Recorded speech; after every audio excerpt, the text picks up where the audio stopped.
All right, are we going to Derby live? I think we are. Hello all and welcome back to the Women's Football Chat. It's time for the round of 16 stage of the Women's FA Cup. We've got 3 games over today and tomorrow to look forward to, but we kick off our coverage as Chelsea take on Manchester United. A repeat of last year's final, a repeat of the final 2 years ago, and on both those occasions it was Chelsea who came away with the victory. Will it be the Blues, out of form and out of sorts somewhat in the last month, who take advantage today, or will Manchester United, despite a heavy fixture list, be able to finally get one over Chelsea?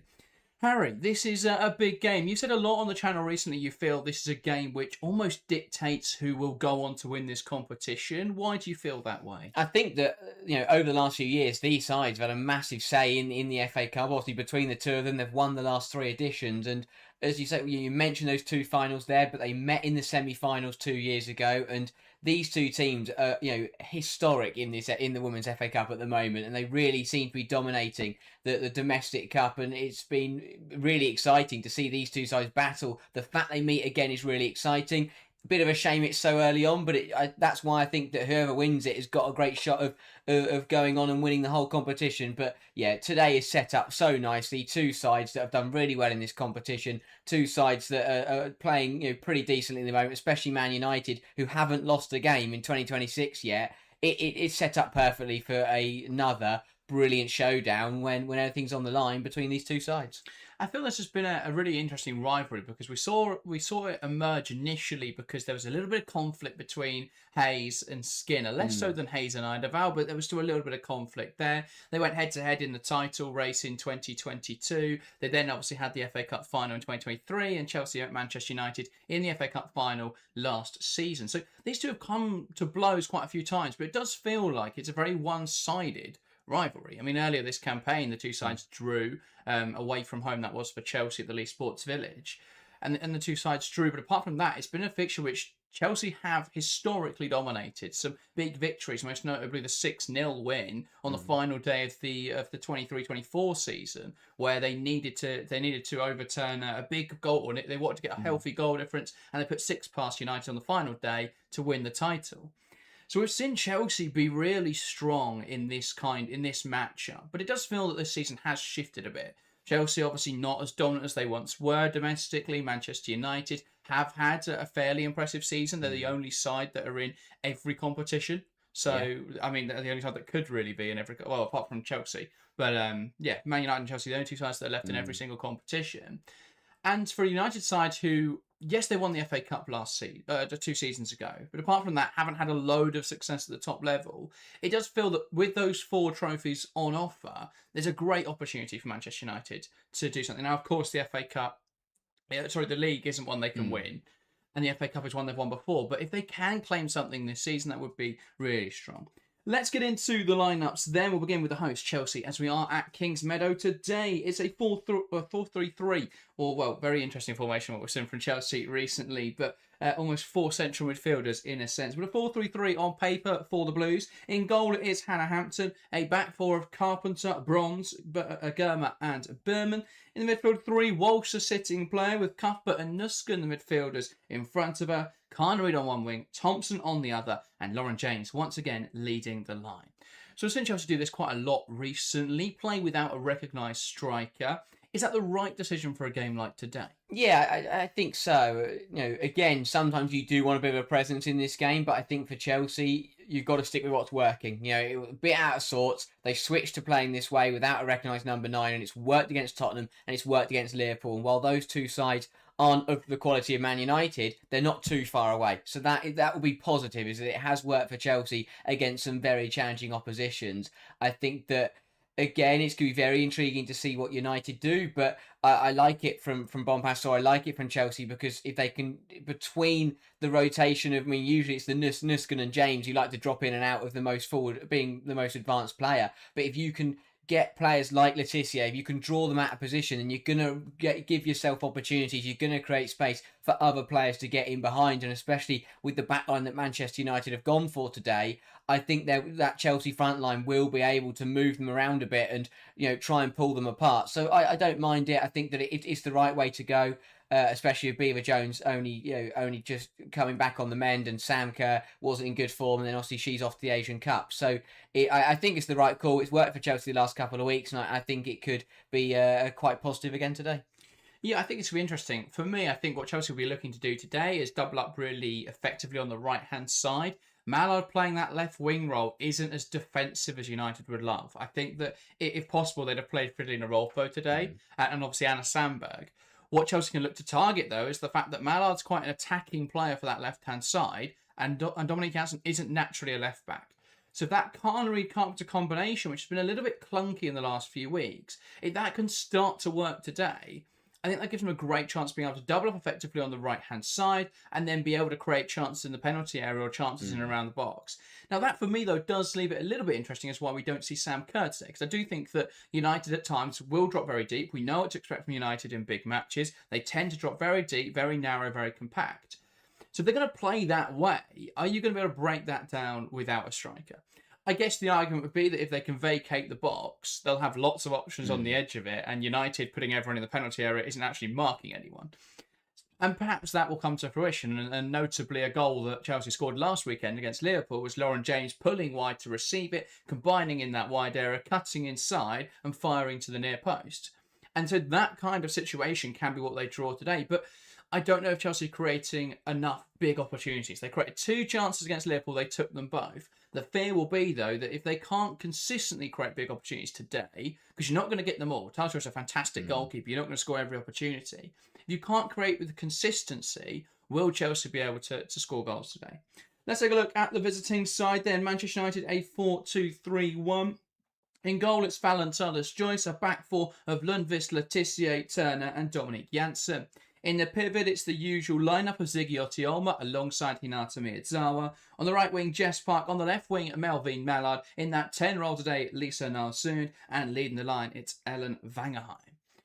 Interesting lineup for United. Lots of players missing through injuries, which is a concern for United, but a strong team nonetheless. Yeah, it is a good side. As you say, it's another team that are very depleted, especially in the defensive areas. 2 sides today that have kind of makeshift back fours, with Chelsea having Bronze playing as a right centre-half and United having Dominic Janssen playing at left-back. It's not ideal for either side, but United, it still looks very, very good. The front three has a lot of quality, massive opportunity for Ellen Vangerheim today, being being chosen to start, lead the line against Chelsea is a massive opportunity for her to really show the quality and potential that she has, and I think that she will try and relish that chance to be physical and be aggressive up against Bronze, who isn't a natural centre half, and up against Germa, who has been a bit hit and miss in recent weeks. So yeah, I think that United is a very, very good side. They've got a lot of players that can hurt Chelsea. I just think I look at that back four.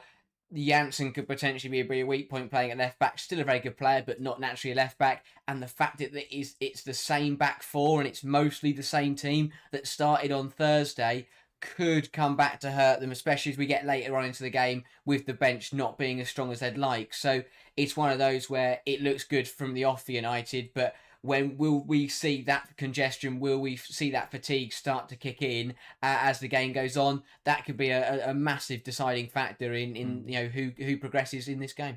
Absolutely. I completely agree with the decision to start Ellen Vangerheim. I think when we consider the profile of Vangerheim compared to that of someone like Alaire Schuler, Schuler's great at breaking in behind, but has really struggled with the physicality. I think Vangerheim's a much more complete physical profile. She's a much more athletic player. And if we're thinking about someone who can get up there and actually compete physically with Lucy Bronze and Naomi Germa, I think Vangerheim can do that, but also offer that transitional threat. So I really like what United are trying to do today, trying to expose that potential weakness, trying to be physical with Chelsea's defence. They'd have loved Elizabeth Turner to be fit to start. Ultimately, that's not the case. But I do think Vangerheim's the best replacement for that kind of what they'd expect to get from Elizabeth Turner. And actually, I think what Vangerheim gives you today is a bit of more transitional threat than Turner. So it could be a bit of a blessing in disguise in that regard. Where I think it comes undone a little bit for me is Nalsoon's ability to adapt to this kind of game. Really good against Liverpool. Her best performance this season, scored a brace. but there is a lot more time on the edge of the box, and you're not going to be afforded that today. You're going to be operating in those tight spaces, and I don't see her being able to offer what they need in those kind of pockets. You need someone who can pull teams apart, who can play a very inventive pass, and who can operate well in the pockets. Jess Park could thrive. Jess Park is a fantastic player. She's in great form. I do have slight reservations, though, about Lisa Nalsuni in that kind of role. As you say, with the back four, a lot of players who played a lot of football recently. Turner's come back and immediately played 2 full 90 minutes. Yeah. Now it's going to be 3 full 90 minutes. That's a heavy load on a player who's not played much football this year. I also think, though, Chelsea haven't perhaps gone for the best setup up front to challenge that initially. But once those substitutions come in, and you've got a Beaver Jones who's going to stretch that back line, or you've got a Sam Kerr who's going to be really physical against that back line, both of those options are going to threaten that Man United back too. So I think it's going to be really interesting to see what the two sides look like today. I think if United had all of their first team players, I do think this would be an incredibly close game. My concern is that without some of those players, are there gaps for Chelsea to exploit? Now, of course, Chelsea have weaknesses of their own, and it's not been perfect this season. But their historical record against United, it does make me favour Chelsea just slightly. Yeah, exactly that. I think that it's one of those where it could be that really competitive tight game for 60, 70 minutes, but I do think that as the game goes on, it will come towards Chelsea, especially with the way that United choose to take on as much pressure as they do in these big matches. It does feel that as United start to tire and the pressure could just get too much towards the end, the way United will look at it is the way they, the only win they've ever taken against Chelsea was that FA Cup semi-final 2 years ago. And the reason they won that is because they started incredibly well. They were 2-0 up inside 10, 15 minutes. And that's what they've got. That'll be the aim today, because with the way they set up, there's a massive difference between sitting deep at 0-0 and absorbing pressure and sitting deep with a lead. And so United, the start is absolutely crucial. If United can get on top and potentially take an early lead, then they will have the buffer to be able to sit deep, absorb pressure, and try and get through the game and just hold out and hold out for the win or for extra time. If Chelsea though start well and make sure they don't fall behind, I think the game will come towards the holders, and it will get more and more difficult for United as the game goes on. And it's one of those where even if United manage to hold on for 90 minutes and take us to extra time, I then think Chelsea would just overpower them with the better fitness and the bigger squad. But it'll be interesting to see how United approach it. But I think it's the first 5-10 minutes of any cup tie are always huge. But I think with the way that United want to play, they've got to make sure that they are in the game, if not ahead. Absolutely. Both sides out onto the field then. So let's get into our scoreline predictions. If you're watching along to the show and want to get involved, do let us know your scoreline predictions. Welcome to everyone in the live stream as well. Sorry we haven't had much time there to welcome viewers to the stream, but particularly to members Ryzen and Zato, welcome to the stream. Let's get into predictions, though. Put your scoreline predictions in the live chat if you want to get involved. We're going to start here in the studio, though. And Harry, you can kick us off as always. Chelsea versus Manchester United, Women's FA Cup, round of 16 stage. What is your prediction? I'm going to say Chelsea to win, but I think it will be close. I will say Chelsea 2, Manchester United 1 after extra time. I think it'll be exactly the scenario I laid out there, where United get an early goal through Ellen Vangerheim on the counter-attack. Chelsea then have to spend the rest of the game playing catch-up. I think it'll be an equaliser from Lauren James in the second half. We'll go to extra time at 1-1, and it'll be Aggie Beaver-Jones off the bench against a tiring Man United defence to win the game for Chelsea. I'll say Chelsea to win it after extra time. Fair enough. I'm going to go for a slightly different prediction. I do think Chelsea will be... I think this will be a much better performance from the Blues. I think they will really kick on. I think this will be a strong showing. I think, again, Chelsea's record against United has been historically great. I think Chelsea will keep that up today. I'm going to say Chelsea 3, Manchester United 0. I think Chelsea have got a lot of players out, but United have more, and United have a much lighter squad, much thinner squad. And I do think, Turner could come off the bench, but no Rolfo in the matchday squad is a big loss for me. Obviously, no Ella Toon at the moment either. No Anna Sandberg, who I think arguably has been one of their best players this season. No Jade Riviere. I just think it's too many players missing at the same time. While Chelsea do have a lot of players missing, I think that their squad makes up for it. So I'm going to say 3-0 Chelsea. I will go for goals from Lauren James. Again, I think it'll be another brilliant individual goal. I'll say Alyssa Thompson. I think if they can target United, because while United, when they get the opportunities, will drop deep, They're going to look to press Chelsea high. They like to have that high line. If Chelsea can move the ball quickly through the lines and get it in behind, targeting those wide areas, get Carnegie and Thompson in behind, that's a huge threat. So I think Thompson will get a goal today in that kind of situation, that ball over the top, probably from someone like Kerr or Walsh, just stretching that United back line. And then I'll say a corner goal as well. I think Chelsea need to get better at corners. They've got a lot of height, and they will score a corner. I think it will be Naomi Germa. Not necessarily a header. Could be it drops to her in the box and she knees it home, but I think she will get a goal in today's game. Well, both sets of players taking to their sides of the field here at Kings Meadow. Chelsea taking on Manchester United. It's a game we've seen a lot over the last few years, particularly as they keep meeting in the FA Cup. This time, though, it's a slightly earlier meeting than usual, and meeting at the round of 16 stage. It's Manchester United to get us underway here at Kings Meadow, waiting for the referee's whistle. And then we can get underway for the first game of a double-header of FA Cup action today. From the middle, Vangerheim knocks it back, and we're underway here at Kings Meadow as Chelsea take on Manchester United. Letitia going quickly to the left-hand side. One back in there by Carnegie. Turned over quickly though by Miyazawa. And as Vangerheim tries to pick out Melvin Mallard, it's dispossessed. And Chelsea can look to build out from the back. Bronze. Carrying the ball forward. Knocks it wide to Carpenter. Now back to Bronze. United pressing high up the field here as we expect. Bronze finds Lauren James, who touches it down to Cuthbert, who'll drive it through the heart of the team, and she's bundled down by Ziggy Otioma. And understandably, that's a free kick for Chelsea. Yeah, not a bad foul from Ziggy. Chelsea progressing nicely. Cuthbert just looking to get away from it. And the United midfielder just brings her down. Indeed, Chelsea moving it quickly. Here's Thompson on the left-hand side, looking to run at Lundqvist. Needs some support. Now Thompson will go to the byline, cuts it back. And on hand in the area is Miyazawa to steer it clear. Berman down the line to Thompson again. Wants to run at Lundqvist. Cuts inside this time. Cuts it back to Nusken, who takes aim. It's blocked wide and an early Chelsea corner. Yeah, good move from Chelsea once again. They've started well here.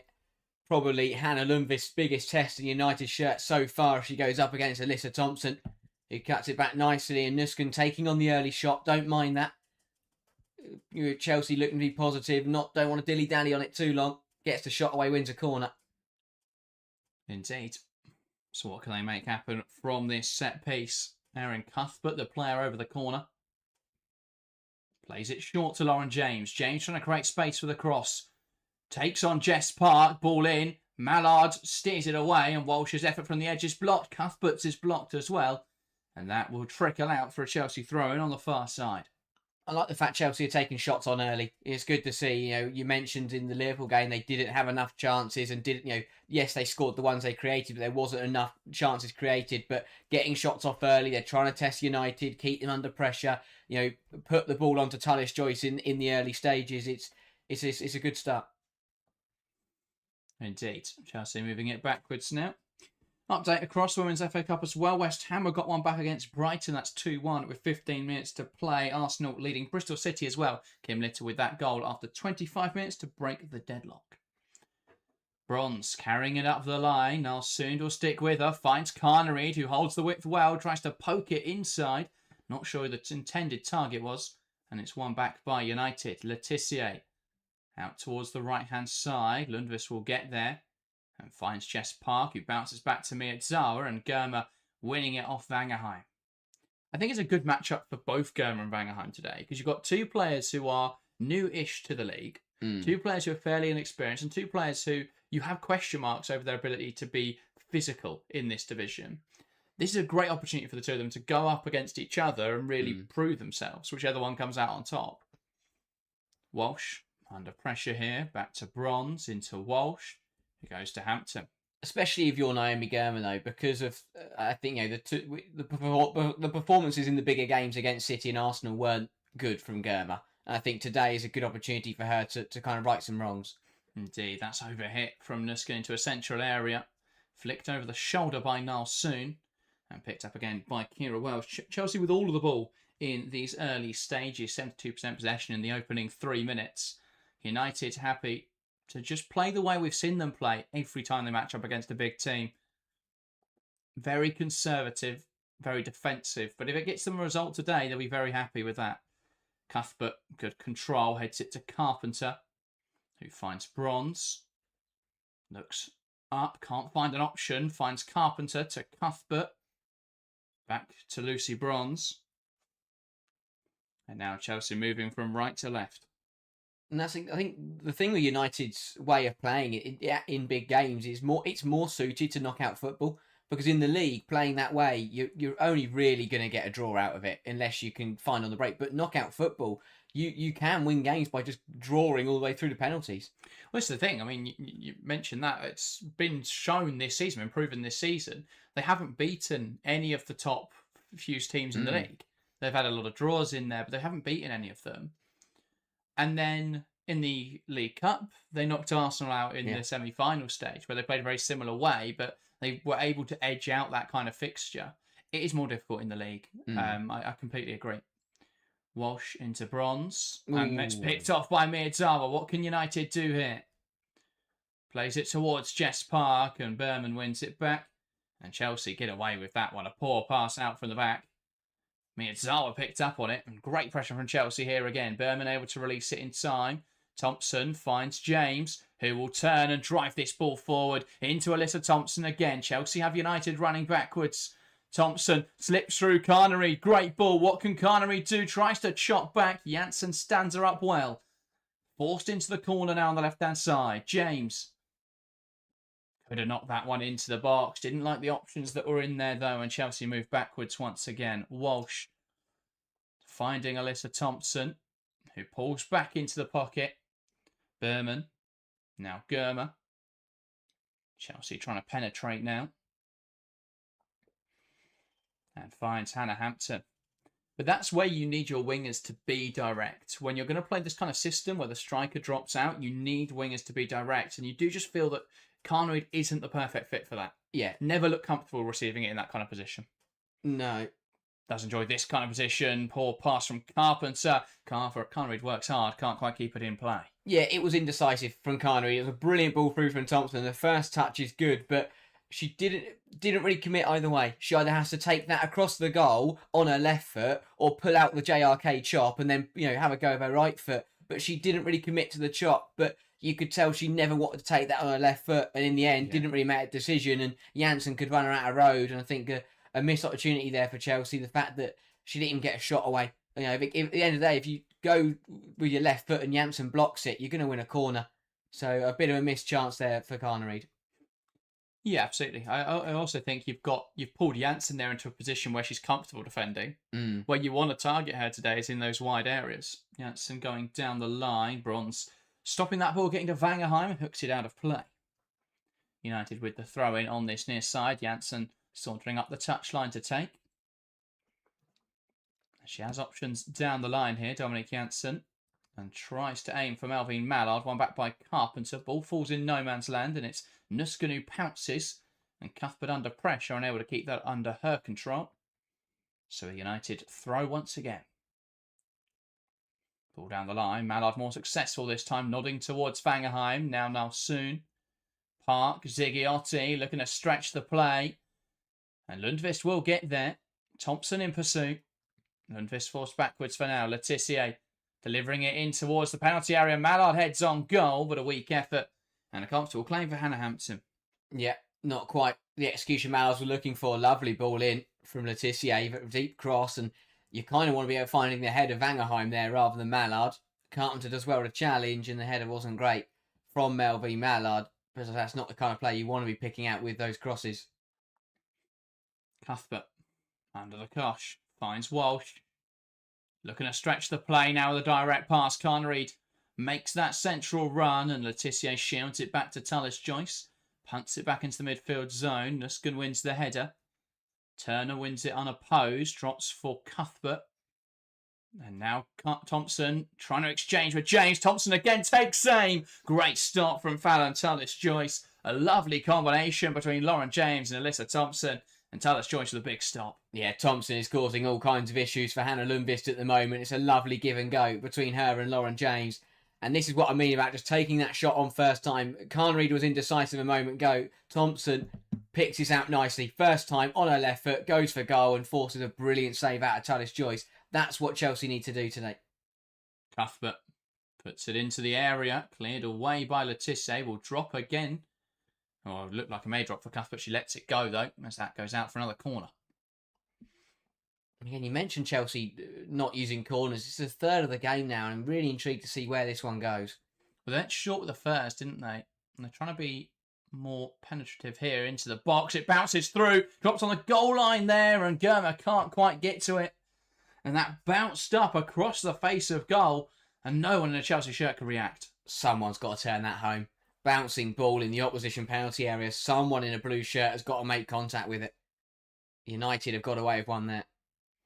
And Chelsea retreating into their own half, looking to invite the pressure of United a little, to give them space to attack into. Here's Lucy Bronze. And United not pressing with too much intensity. That's poor from Hampton, and Bronze can't get there. And that's two players making a mistake there. Bronze not quick enough, not really on it there, not on her toes, unable to react, and Hampton with a poor pass. And United coming up the line. Mallard heads it into midfield, and Nusken wins it back, and Vangerheim pokes it out of play. So it will be a Chelsea throw. Just a messy game so far. Chelsea's final ball just lacking. They've been the dominant side in terms of possession, in terms of getting shots away, but nothing clear-cut created just yet. Carpenter clipping up the line. Turner heads it on. And Vangerheim holds it up brilliantly. Gets away from Bronze. Driving inside. Shifts it to Park, who can take on Berman. And cuts inside. And brilliant defending from Villa. Berman. Nusken. That's poor in that position. Now Mallard on the edge. Looking for space for the shot. Square pass to Ziggiotti. Through the lines to Park. And that's cleared away well by Carpenter. Miyazawa heads to Janssen, who's forced backwards. Really poor in that kind of position from Sioka Nusken. You can't be trying to run it out. Just seemed to lack the awareness that she was under so much pressure in that position. Yeah, you're 10 minutes into an FA Cup tie. You do not need to be trying to take on two players on the edge of your own box. You're just asking for trouble. Letizia. Now Turner, who stepped up into midfield. Miyazawa under pressure here. Thompson turns it over. Letizia sweeps up. Nowhere to go here as Thompson keeps the pressure on. And Chelsea aggressive in the press. Almost forced the error. United, you feel, get away with on. Great pressure from Villa. Berman, who clips it up the line. And there was a foul in there from Jess Park. And that would be a Chelsea free kick. I feel the pressing side of Chelsea's game is criminally underrated. I was looking through the statistics of the WSL so far this season.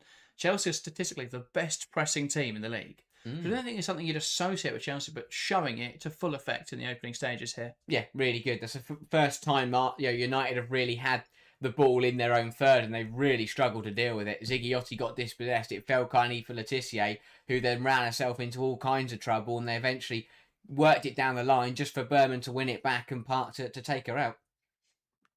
And so a delivery now in towards the back post. It's headed away. And now soon can carry the ball forwards. And James having to track the runner of Mallard. Really good defending from Lauren James, who recovers the ball and finds Hannah Hampton. James splitting the centre halves. Germa. James. Walsh. Back to James,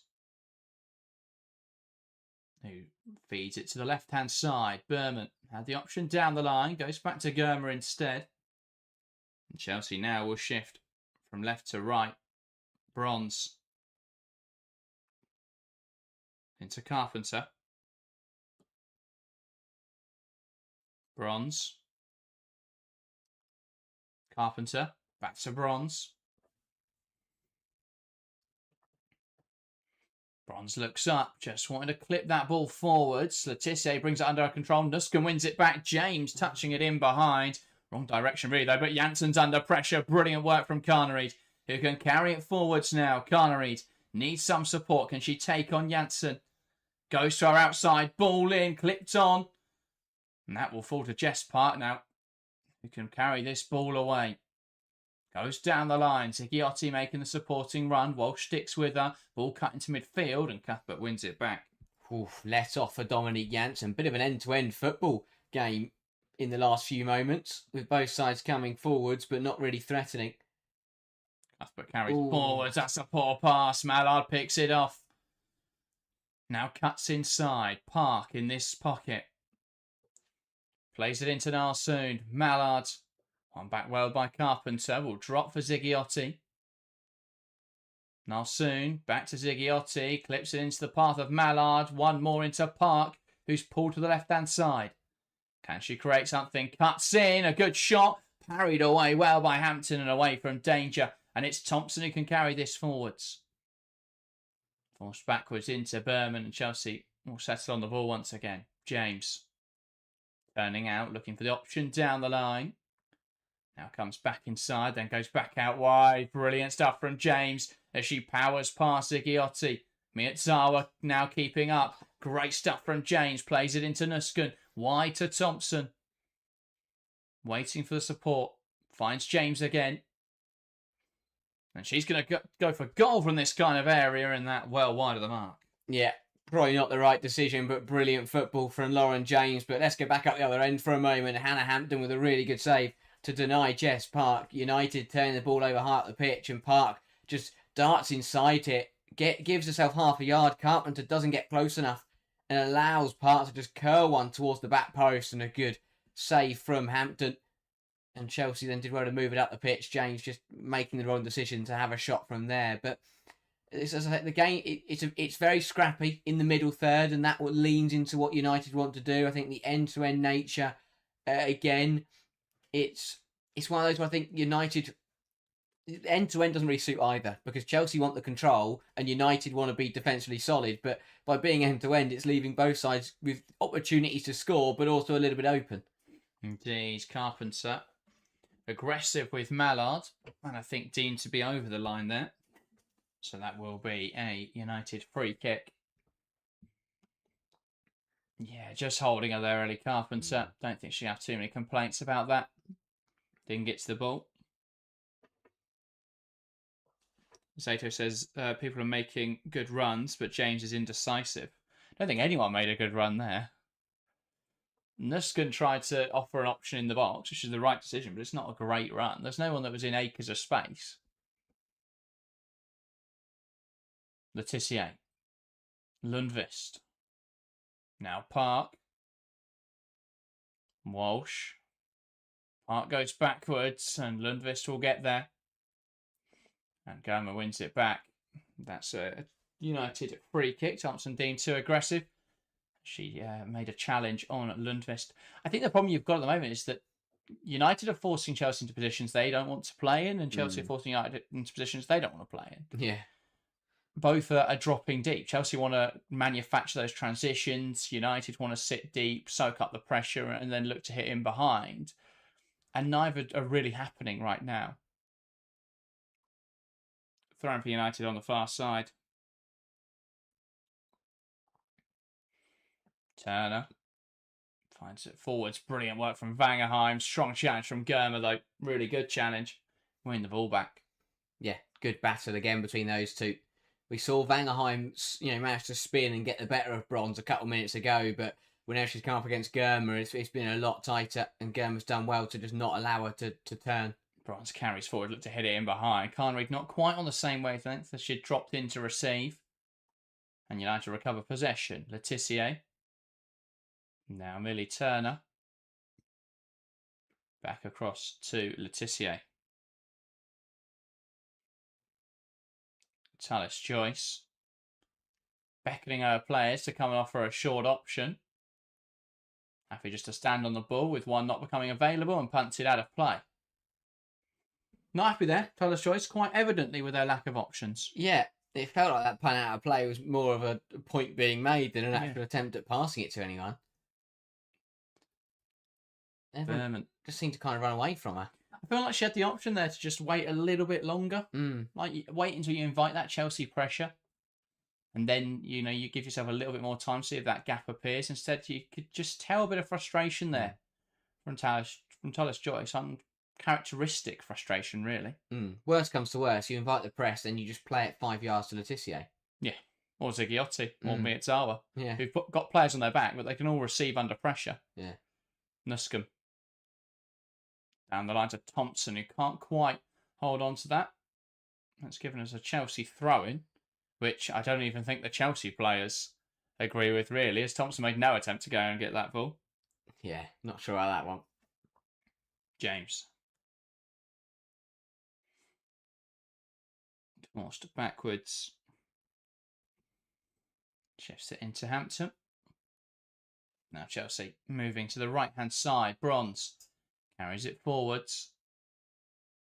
Feeds it through the lines. Carnery pokes it back, and Walsh dispossessed by Zigiotis. It's poked out of play. Chelsea throwing on this near side. Neither side are playing badly at all, but you can tell that both teams aren't quite happy with the way this game's going at the moment. Carpenter throwing down the line. Has that even come on? That's really poor.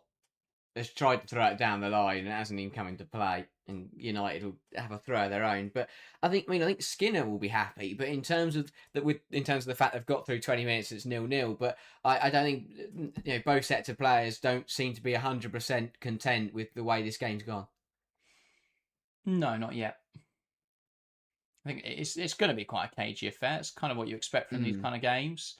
It's also, at Kings Meadow, we always know it's going to be even cagier because the pitch is small, and you can see both sides struggling a bit with that. Carpenter throws it into James. Carpenter had to make the throw in there. United's coach was protesting right behind her. Germa. Now Hampton. I think that really just shows the point of how confined this how confined this stadium is. I think both sides are struggling because they're both feeling quite suffocated at the moment. Yeah. Think about the Emirates a few weeks ago in that game between Arsenal and City. Both sides obviously are playing different to how this game is playing, but a big factor is that's a huge pitch, and the game being very transitional left a lot of space to work with. Yeah. This game's been quite transitional, but there's not really anywhere to go. Yeah. Bronze. Walsh down the line and Mallard in to win the ball back. Now Miyazawa, who plays it to Letitia. Back across to Turner. Letitia. And Turner again. Just putting the press on, force it to the left-hand side. Janssen here will be forced backwards. A pass inside, which Zigiotti bails her out for. Advantage played as Miyazawa wins the ball, and Bronze there able to win it off of Narsoon. It can go back to Hannah Hampton. So mentioning a new stadium contract, it is the Plough Lane at Wimbledon. I don't think it's the perfect scenario. That's Hannah Hampton under pressure, knocks out towards the left-hand side. A bit of a miscommunication between Berman and Germa, but Berman does get there. Yeah, I don't think Plough Lane solves all of the issues, but I do think in terms of the pitch size, I believe it's a bigger surface there. But I think Chelsea should be playing every game at Stamford Bridge. It's not a massive stadium. This is the Emirates can sell 60,000. I know Chelsea's attendance isn't good enough at the Bridge, but if every game's there and you create that sort of that feeling of you go to this one place every week, I think it's much easier then to fill it out. People talk about how Chelsea don't fill out Kings Meadow, but it's so far away from everything. Yeah. Like for us to get to Stamford, despite the fact they're both in London, for us to get to Stamford Bridge, it's an hour and a half, 2 hours tops. For us to get to Kings Meadow, it's probably another hour and a half on top of that. So it is a very difficult ground to get to, and I just think Chelsea could do. I think Chelsea could play every game at Stamford Bridge. They're a big enough club that even if they were only getting 5,000 fans a game, it's not like they could take a massive financial hit. Yeah. Bronze across into Sjokonusken, who knocks it down the line. Carnery gives chase, and Janssen trying to hold her up and knocks it into Carnery. Really smart play from Dominique Janssen, and that'll be United's goal kick. Great defending, really good defending. When you're naturally a centre half, you're up against a winger with a good turn of pace. She's done very well to not only stick with Carnery, but to then win a goal kick out of it is really strong. But yeah, pace just been taken out of the game slightly. It was a bit of a frantic and cagey start, and I think both sides are now happy just to try and get a foot on the ball and take a bit of the chaos out of this game. Taylor's choice launching towards the left-hand side. Walsh wins the header, but it's a nod out of play. And Janssen with the throw in on this near side. She's looking to go up the line. Vangenheim's dropped in to be involved. Carpenter wins the header. Ziggiotti goes down the line and finds Narsoon, who controls it well and pokes it almost aimlessly forwards, and Hampton will come and collect. Hampton. Nuances says it would cost more to play games at Stamford Bridge, especially if the attendance is small. Yeah, but as I'm saying, Chelsea can stomach that. And I think you will grow that attendance, I think, fairly quickly. Janssen. Back into Turner. And now Tullis Joyce. Letitia.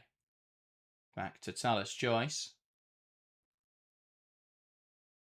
Letitia.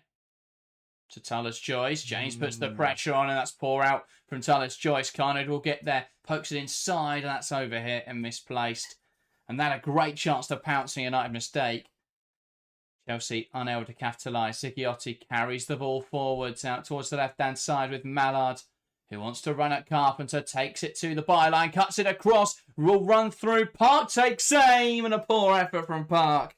Gets under it, slashes it over the crossbar, but Chelsea undone too easily there on the counter. Carpenter just couldn't stick with Mallard, and that could have been a great opportunity to break the deadlock for Jess Park. Big chance, Manchester United. Probably the biggest chance of the game so far. Again, Mallard gets the better of Ellie Carpenter, who's really struggling to stick with her at the moment, and Mallard's having a lot of joy. I'm surprised that someone like a Niall Soonton of Angerheim couldn't turn it home within the penalty area and then Park at the back post. First touch was good, and the fact a player of her quality in that position has blasted that over is a big surprise and a let-off for Chelsea. Turner goes back to Tullis Joyce.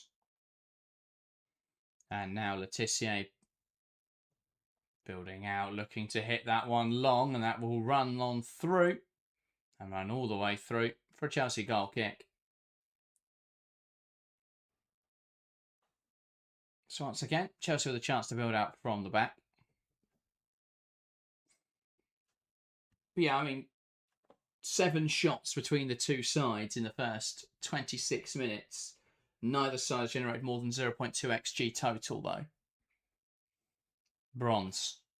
Carpenter, positive touch for Miyazawa, winning it back well. Turner into Letitia, who knocks it wide. Ziggiotti towards Park, brilliant stuff from Philip Berman, stepping in and winning it back.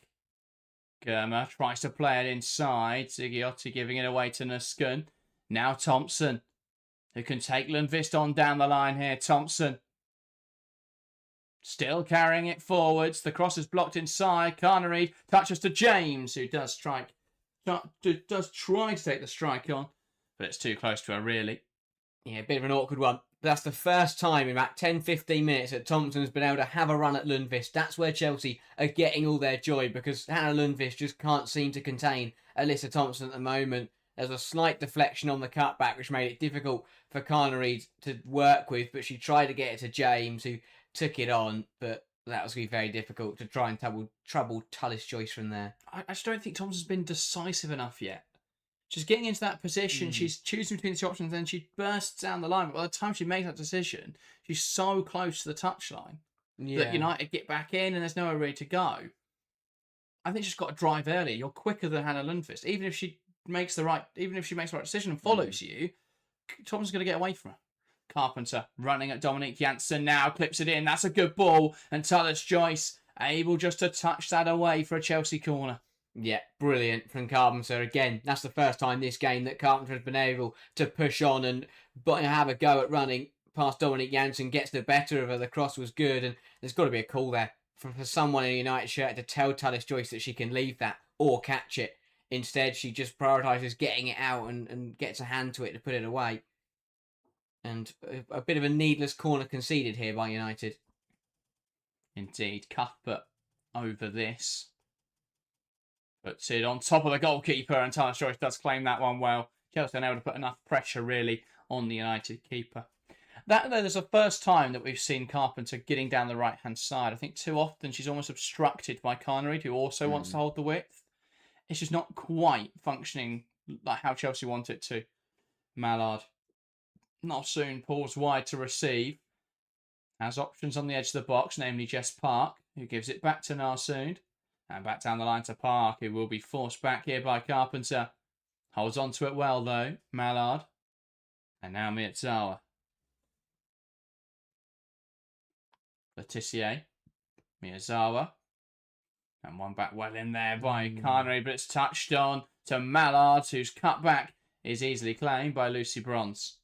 Now Carnereid. Bronze. Choosing the sensible option and just hooking that out of play. Yeah, I'm surprised Mallard kept that on, to be honest. I thought she was going to take the corner, but chose to cut it back first time and, picked out Lucy Bronze perfectly. Probably would have been more efficient to take the corner there with Carnereid, the one poking it out. Letitia. To Lundqvist. Down the line to Park. To Ziggiotti. Back down the line. Lovely give and go. Park's away. Fantastic tackle from Fila Berman, who gets back in and wins it brilliantly and can launch the counter-attack. Nusken can't get it under her control. And United let off there, but that's phenomenal from Villa Berman. Judged to perfection, wins the ball. What a fantastic young player Villa Berman is. Just brilliant. Gets that wrong, and either Jess Park is bursting in to the penalty area unopposed, or United have got a free kick on the edge of the area. That is a penalty if she gets it really wrong. Yeah, perfect tackle. Carnereid and Carpenter work well to dispossess Mallard. Carnereid inside now to Walsh, down the line to Nusken. Nice footwork, and Janssen able to knock it out of play. Nusken goes down the line. Carnereid's got space to work with here. Driving into the penalty area. Chops now. Has options on the edge. Cuts back to Cuthbert. Oh, what wow. a save Wow. from Fallon Tullis-Joyce.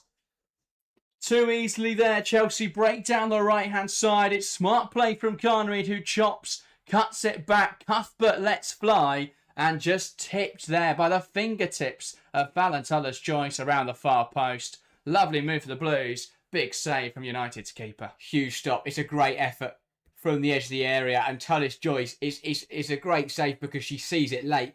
There's a United defender who ran across her, and Tullis-Joyce only saw the shot coming in once it passed. Brilliant. Ball in, it bounces through the box, is it over the line? The United fans celebrate, so you'd assume not so. Brilliant goal line clearance, and that will be another corner for Chelsea. Oh. This one just bounced through the box again here. And touched on by Germa, it deflected off Turner, who knew little about it. And Janssen able to claw it off the line. But that's the second time now that ball's just bounced through the United box. No one making contact with it for either team. Ball into the area. Ziggiotti rising highest. And Park now latching on it. One on the edge of the box. Here is Walsh, who opens up for the shot. And just over the bar. Good spell. Really good spell from Chelsea. Finally using these corners to put a bit of pressure onto Manchester United. The first one cleared off the line, and this one reworked after Ziggiotti cleared it, and Walsh, not a terrible effort on goal there, but a good couple of minutes from Chelsea. Really testing, definitely didn't go over the line. Janssen got there well before, but United under a little bit of pressure at the moment. Indeed. But United able to play out from the back here.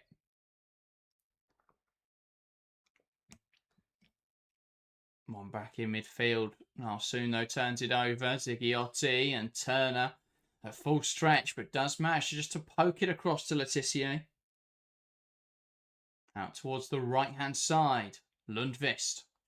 Holding the width well. Swings into the box. It'll bounce through. Mallard now gearing up for the shot. Carpenter stands her up well and sees it out of play. Brilliant defending there from Ellie Carpenter. Much better. Mallard's got the better of Carpenter a couple of times in this game already, but that's really good from Ellie Carpenter. Didn't commit either way, stood Mallard up, made the winger make the decision, and then intercepted the ball and let it run out for a goal kick. Much better from Ellie Carpenter in that one-on-one. She stood off initially. She let Mallard make the decision and then went and closed down the angle, made it tight, and then initiated the contact. Good defending from Carpenter.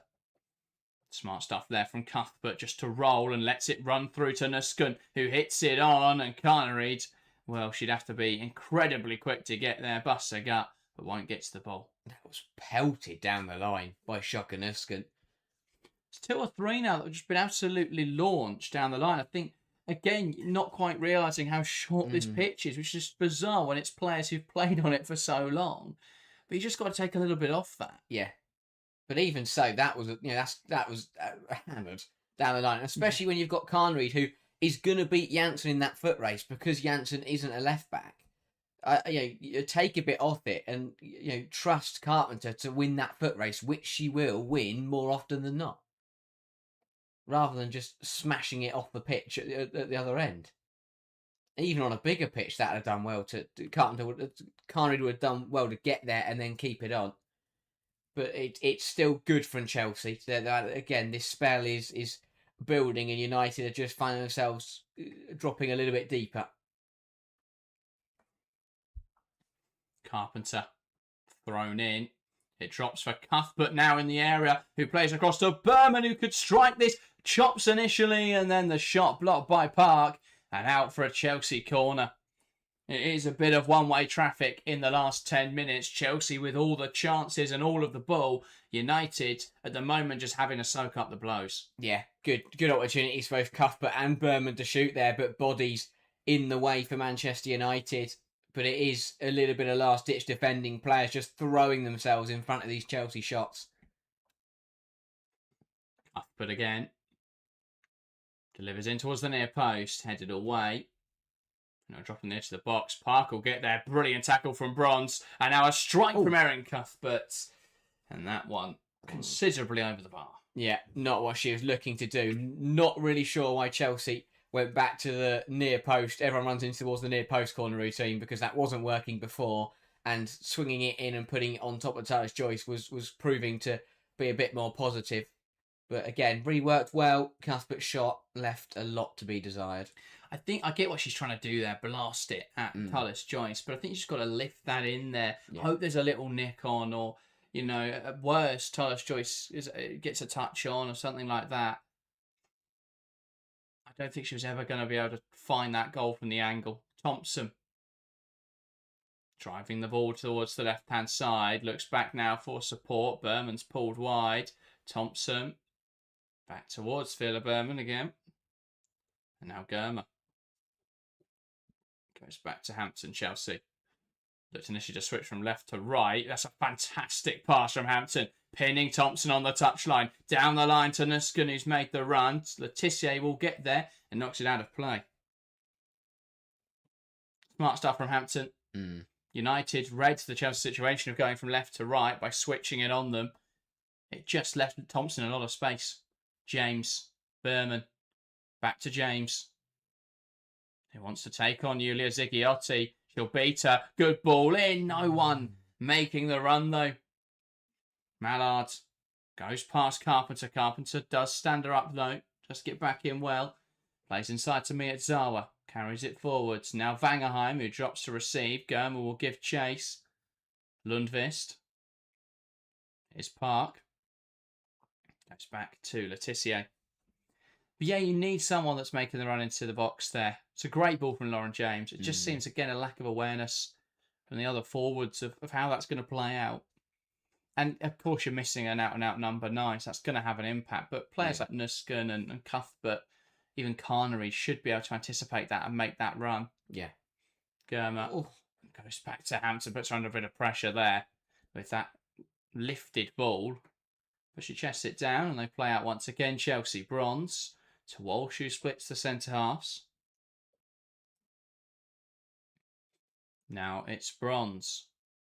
Carries it forwards. Cut out in there by Miyazawa. It will drop for Park, who wins the header. Walsh then gets up but can't win it. Park flicking it on towards Vangerheim, who just wandered really into an offside position. Yeah. Again, not a great pass from Bronze, but United don't capitalise, and Chelsea will be happier with the way that the momentum is turning in this game. United haven't really threatened in the last 5 or 10 minutes, and Chelsea are still enjoying a lot of the ball and have had a lot more attempts on goal. but haven't really been able to put any of them on target or cause Tullis Joyce any issues. Indeed. Goals haven't been particularly forthcoming in this FA Cup round of 16 so far, despite 8 being plundered home by Birmingham yesterday. Brighton are through, though. Arsenal into the second half. They're still only lead by a 0-0. And Manchester City score after just 7 minutes. Lauren Hemp with the goal in that game. So, yeah, other than that, a quiet afternoon. Still the deadlock intact here, and no goals yet in Oxford versus Charlton. Bronze. Lifts it forwards. Great control from Lauren James, who turns out and looks towards the left-hand side. Berman holds the width. She finds the Dutch defender, who goes to Nusken. James in behind now, and Carnery couldn't get that under her control, and that runs through for a goal kick. Again, that is thumped in the direction of Carnery. This time Lauren James is putting too much on it. To be fair, I think this is a very different ball, though. She's not trying to get Carnery in behind. She's trying to go into her feet, and Carnery just doesn't get there. Yeah, that is true.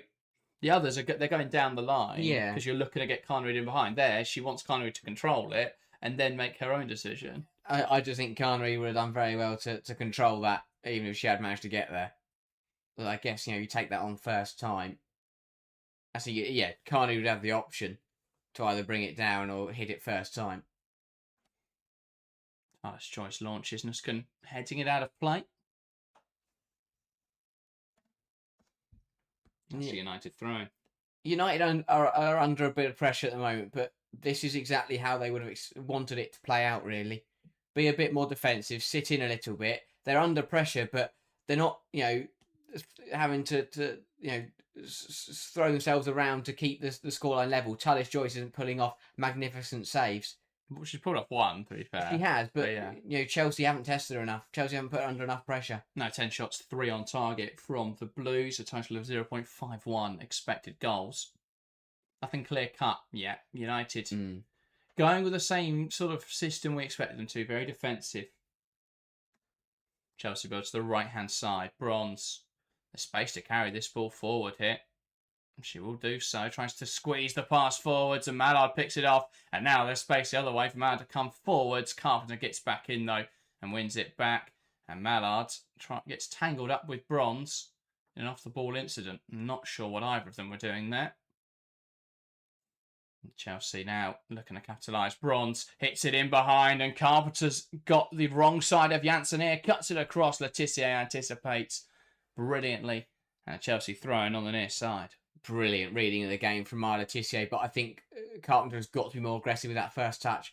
Had to realise that she was pretty much alone going forwards there and had to try and run across Janssen and try and get in on goal herself. Because you can still cut it back once you've done that. Yeah. Bronze. Down the line to Cuthbert. Now to Germa. Bounces inside to Walsh, who finds the ball down the line. Carpenter cuts it back. Carnery gets there. Carpenter just flagged offside. Must have been. Not really sure how. Must have been a tight one. Let's have a look at this. The initial ones. Yeah, shish. Tight with the player on the far side, but it is correct. Yeah, but again, that's one of those frustrating ones where Carpenter doesn't need to be offside there. Yeah. She's a lot quicker than Dominic Janssen again. I'm really surprised Chelsea haven't managed to utilise the pace of Carnery and the pace of Carpenter more. When they have, we've seen them get the better of Dominic Janssen. Great win in there from Carpenter under the pressure here from Nalsoon, who's too aggressive for Carpenter, too strong for Carpenter. Chelsea knock it out of play. United throw in on the near side. Yeah. United trying to finish the first half strongly here. I think they'll be happy to get in at 0-0. But if they could nick a goal against the run of play, it'd give them a lot to work with in the second half. Berman clears that one away well. City with a second goal in that game. It's 2 for City and 2 for Lauren Hemp. 11 minutes played. City already running riot against Sheffield United. Letitia. Now Miyazawa. Back to Letitia. Down the line. Park. Plays it forwards. Great challenge from Berman. Walsh. Berman. Forwards into Walsh, who plays it in behind. James makes the run well. Can she get the shot away? Lauren James, big save from Tullis Joyce. Really good defending from Letitia to make that angle difficult. And a good stop from Tullis Joyce in the end. James nailed the run. United not happy with it. And James just seen a little too wide. A big stop with the arm there, with the upper arm really. I know it was the hand actually from Tullis Joyce. Brilliant save to deny Lauren James. Yeah, another massive chance for Chelsea. Great stop from Tullis Joyce. Really good recovery defending as well from Maya Letitia. Cuthbert now loops it in there. Got too much height really on that. Will drop again for Cuthbert, who sees it out for a throw. 8 corners now for Chelsea. And I don't think they've had a shot on target from a single one of them. Well, Germa's one was technically a shot on target. I suppose. Good block though from good block from Turner. Didn't really know anything about it. But yeah, Tullis Joyce now a couple big stops in this first half. Outside of that though, it has been a tame affair. A minute of additional time in this first half. Cuthbert, Bronze clipping it forwards. Janssen heads out of play. Chelsea throw again. Carpenter, Walsh. Here's Bronze. Goes back to Hampton. Who looks to play it forwards. Turner wins the header. An offside flag on Lauren James, who dropped to compete. She must have completed a marathon to get back into that position, but there we go. Letitia. Direct ball over the top. Vangeheim jostling with Germa. Back to Park. Goal here really would be against the run of play. Now soon trying to play it through the lines. Germa on hand to knock it away. And Lundqvist back into Letitia. And that's the half-time whistle here at Kings Meadow. At the break, it's Chelsea 0, Manchester United 0. Chances for sides at both ends. Chelsea the team with more of the ball, more of the shots, with the deadlock remaining intact at the break. A couple fine stops from Fallon Tullis Joyce and Lauren James and Erin Cuthbert have been important. Outside of that, though, not too much in the way of goal-mouth action at the half. It's Chelsea 0, Manchester United 0. Yeah, as expected, a very close FA Cup tie between the two of them. Chelsea having the majority of the ball and getting more efforts on goal. United opting to sit in and absorb pressure. But I think that both sides will be content with how that first half played out. You know, they're both still in the game. United expected to be under pressure and they've done well to deal with it. Chelsea will be happy that they're in control of this game, but would have liked to have probably taken the lead by now. But overall, all still to play for in the second half. Both sides, playing some very good football, and it should only, get better from here, really. Yeah, absolutely. I thought it was. I think this is kind of what we expect, though, isn't it, from this kind of game? You put a very cagey affair, being it's an FA Cup round of 16 game at a small ground. It's two sides that are able to defend without too much issue. Like Chelsea at times, United have been quite direct, trying to hit them on the break. But it's not difficult to play a high line and then drop deep. Yeah. And we're seeing similar for Manchester United. Chelsea trying to move forwards quickly, but it's not too much ground to cover. So there's not really much of a gain. And while at times we've seen Thompson and Carter try and drive down the wings, and we've seen Mallard, particularly on the left-hand side, Parks had no success against Villa Berman. Well, we've seen them try and hit down the wings. The problem is, again, that there's not really enough room. So when you're starting that move, you're already almost in the final third. So even if you get past them, you're then pretty much off the pitch. You're getting to the byline quite quickly. It's not a very long pitch. I think both teams realising that. There's been a lot of balls that have been hit into the channels that run straight through for a goal kick. There's been a lot of passes over the top that aren't really finding anyone. It's just two sides, I think, who are both trying to play very kind of similar systems. Obviously, Chelsea's more based on having the ball and inviting United pressure. United's more based on being able to sustain Chelsea pressure and then counter. But, in terms of the attacking principle, it's quite similar of moving it direct and moving it quite quickly.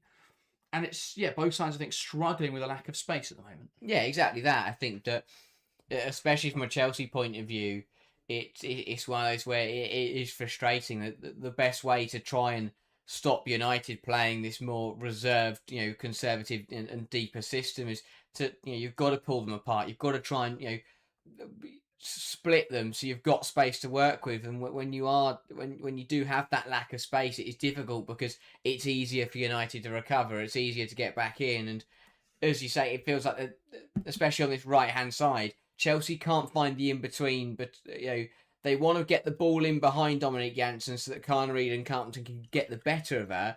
But if they put too much on it, it goes out of play. If they don't put enough on it, Janssen can still get back in. And Chelsea can't seem to find that sweet spot between not overhitting it, but putting enough on it so that Carnegie has to, can burst past Janssen, because that's where I think Chelsea are going to cause them the problems, is that pace in behind Dominic Janssen. I think that they've got in a couple of times, but haven't really been able to make it work.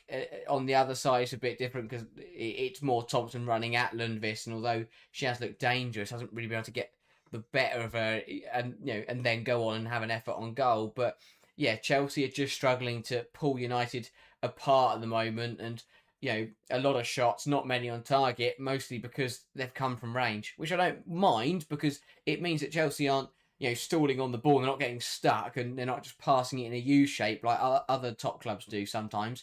They're getting shots off, but we've seen Walsh, we've seen Cuthbert, Lauren Jake, they've taken efforts on, and they're well wide of the mark at the moment because they're from 25 yards out. It's going to be very difficult to work with. But I think Chelsea would like to be in a position where they could try and create more space, try and have more space, so that they can make it harder for United to defend when Chelsea come at them.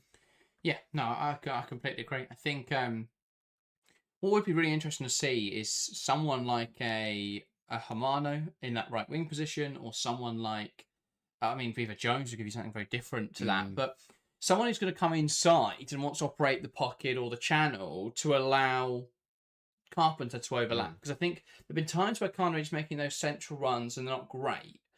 And I think in that position, you want someone like a Beaver Jones who's going to dart inside, and then what you have is the striker dropping for Thompson and Beaver Jones to make those more direct runs, and that then allows that space for Carpenter to overlap really onto that right hand side. I think for Carnegie, I think is a player who there've been moments where she's got on the ball, and I think a lot of really positive moments for Chelsea have come with getting it to Carnegie, but it's not really then clicking. There's been a few times where Chelsea have opened up the channel on the right-hand side, opened up the space, and then the ball's overhit. And they're just moments where it's just not coming together. And there's a few times where Carnegies got on the ball and made the wrong decision. There was that great cutback for Cuthbert, which should have been a goal.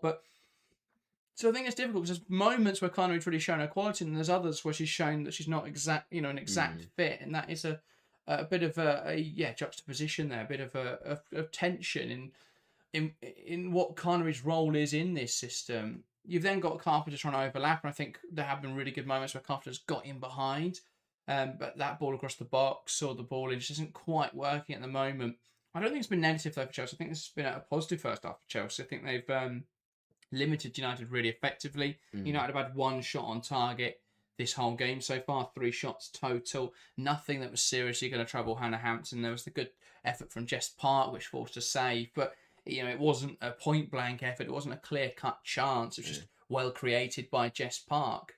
But yeah, I think they've done well to limit United. I think particularly on the left-hand side, I think Germa and Berman have both had really good games. Germa's been physical with Ellen Vangerheim. Berman has kept with Park at every occasion, defended really well in those wide spaces. Yeah, I've been really impressed with Villa Berman. I think probably the player of the game so far. But there has been a bit of an openness on Chelsea's right-hand side with Bronze and Carpenter, which I think is my only concern. But I don't think it's been a negative first half at all for Chelsea. No, it hasn't. I think that, apart from the only thing they really could have done better was take the lead. As you say, defensively, apart from Mallard getting in a couple of times, I don't think that they've looked too weak. And, going forwards, it feels like, the chances are going to come at some point. It's on the second. You feel that if the second half plays out like the first did, Chelsea will eventually score because of the amount of ball they have. If Chelsea have another, 11, 12 shots, and you think one of them's going to go in at some point, the onus is on United to come out in the second half and I mean, I'm not expecting them to change their ways. I think they will still be pretty deep and pretty conservative, but they've got to try and cause Chelsea more problems when they come forwards. As you say, players like Park need to find a way to get the better of Berman and get into this game. Vangerheim, try and get her onto this side against Bronze. When she's gone at Bronze, she's had a bit more joy than when she's gone at Germa. And I think that if her and Mallard can start combining and start causing Carpenter and Bronze problems, that could then put Chelsea in a spot of bother. But yeah, it's on United to come out and just be a little bit more dangerous. They've had a couple of half chances, but I think their likes have done a bit more. Against the run of play, or when they turn the ball over. I think there's been too many times where they've turned the ball over and not really been able to threaten with it. But I think that goes for both sides because that middle third has become very scrappy. I don't think it's a midfield battle that I don't think either side is winning at the moment. I think both sides are competing in it, but I wouldn't say there's not one clear midfield that's coming out at the moment because it is very scrappy. Both sides are misplacing passes. It's all a bit. But and again, it comes down to the lack of space. But everyone just feels like they're on top of each other. Yeah, I think it's one of those where it feels frustrating because the manner of the game has been quite frustrating. United have been trying to frustrate Chelsea. Chelsea's trying to frustrate United. It's also one of those games where, short of two fantastic stops from Valentine's Joy, Chelsea would probably be 2-0 up by now. United haven't really got out of their own half. It's very similar to how United have played against all the big sides. Yeah. The question will be, when do United switch? Are they waiting for that Chelsea goal? Then do they do something, or are they more proactive? Do they change something before that? Because I think a goal feels inevitable for Chelsea. They've had a lot of opportunities. They've had 8 corners, done nothing with them. Eventually, they've got to do something with a corner.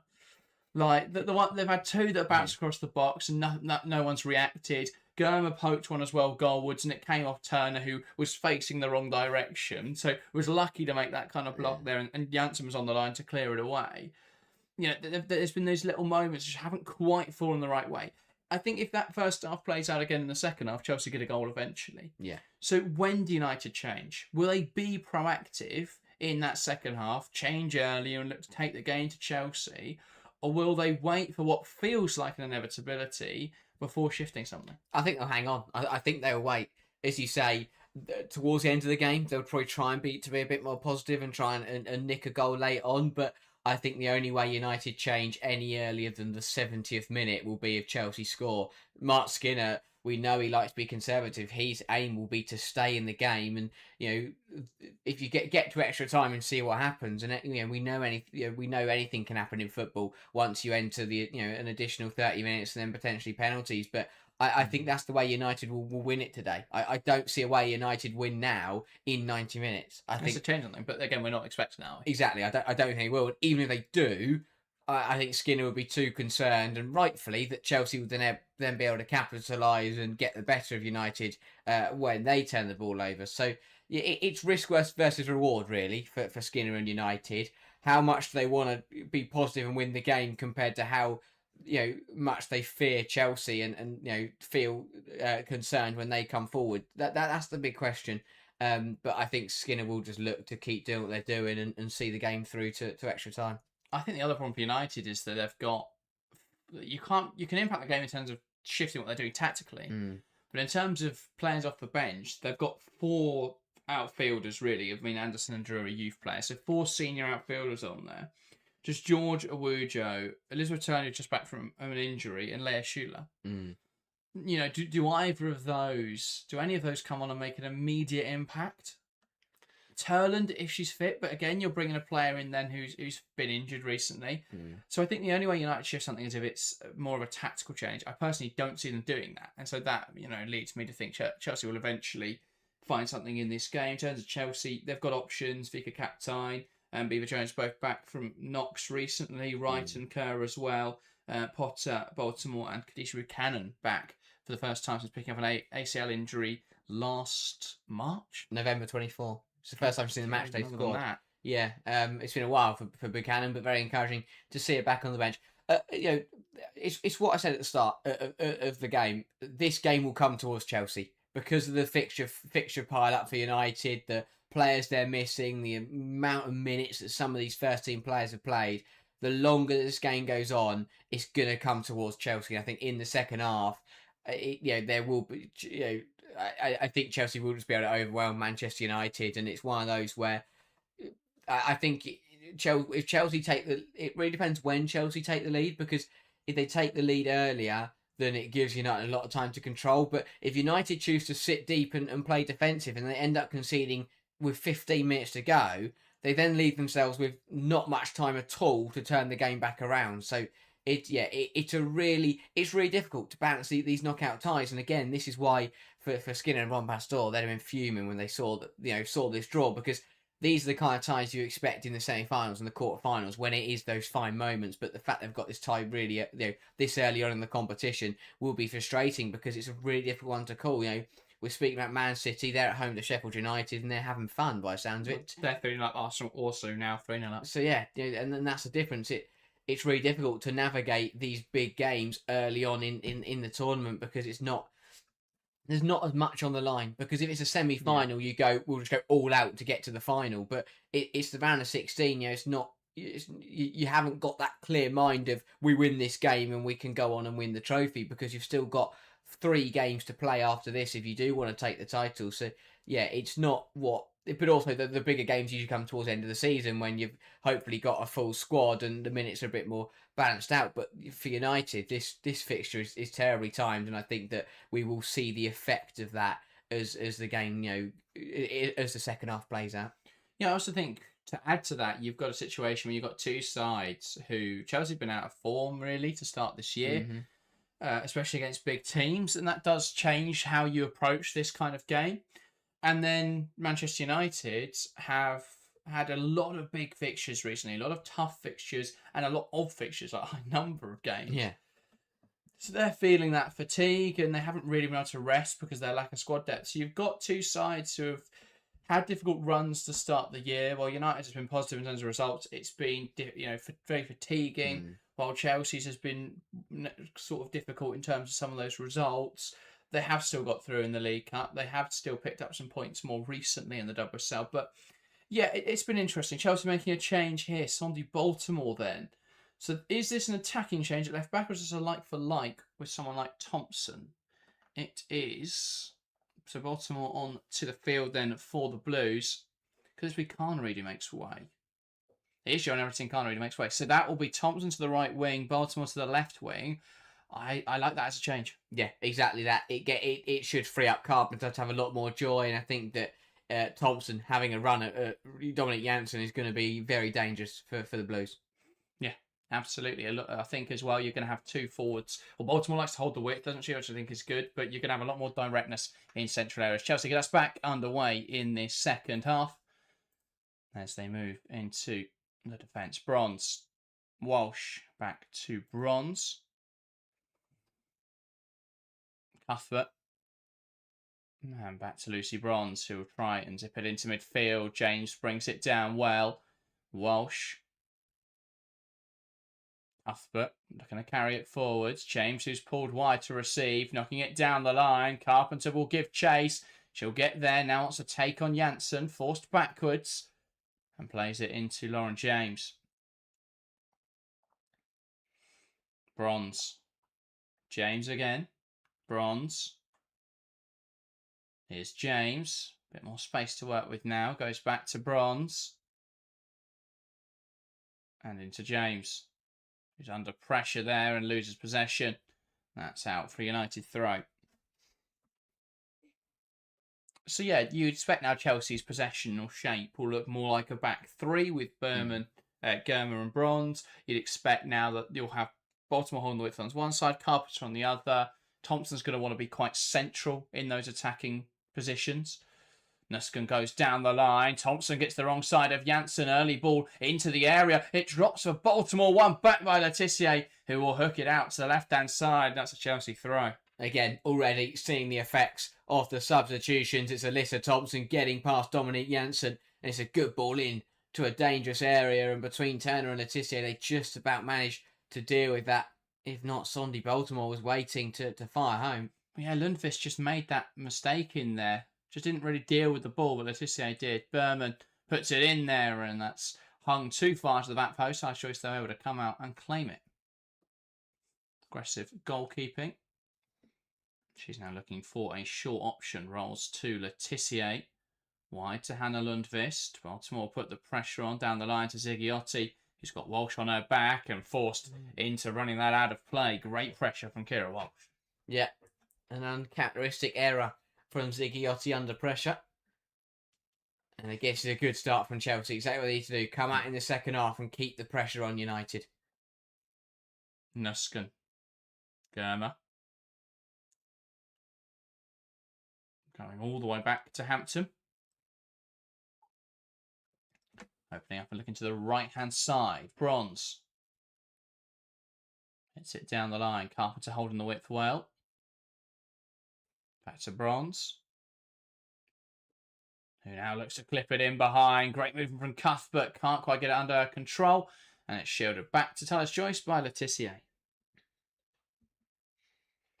United just being even more aggressive now in their press. It's going to be interesting to see if Chelsea can find some more space in behind there. They're looking to press up on the other centre half as well whenever Chelsea have the ball, so that isn't an option, just to square it across. Come on, back by Hampton. There's no, when they're looking on the right hand side there, you saw Bronze turn, looking at that horizontal pass, but they left a player forwards to press Naomi Germa. Carpenter. Thompson. Carries it inside. Now Bronze. Looking for that long pass. Thompson. Down the line to Cuthbert. Pokes it down to Carpenter. Thompson. Inside to Baltimore. Cushions to James. Trying to open up a little bit of space to hit it a bit further. Goes back though instead to Lucy Bronze. Under pressure from Nalsoon. Cuthbert. Bronze. Now wants to switch the play, and that's a great knock. Into Phila Berman, who keeps it under control, knocks it down the line. Baltimore and Deans have gone off the field of play. It's a close one. It's a difficult one to judge because the point where it may have gone off was when she chested it down. Would like to get another look at that. Must have been a close one. Unfortunately, we won't get a look. Yeah. That was a good chance for Chelsea. Berman winning it back in there, and Ziggiotti slicing at it.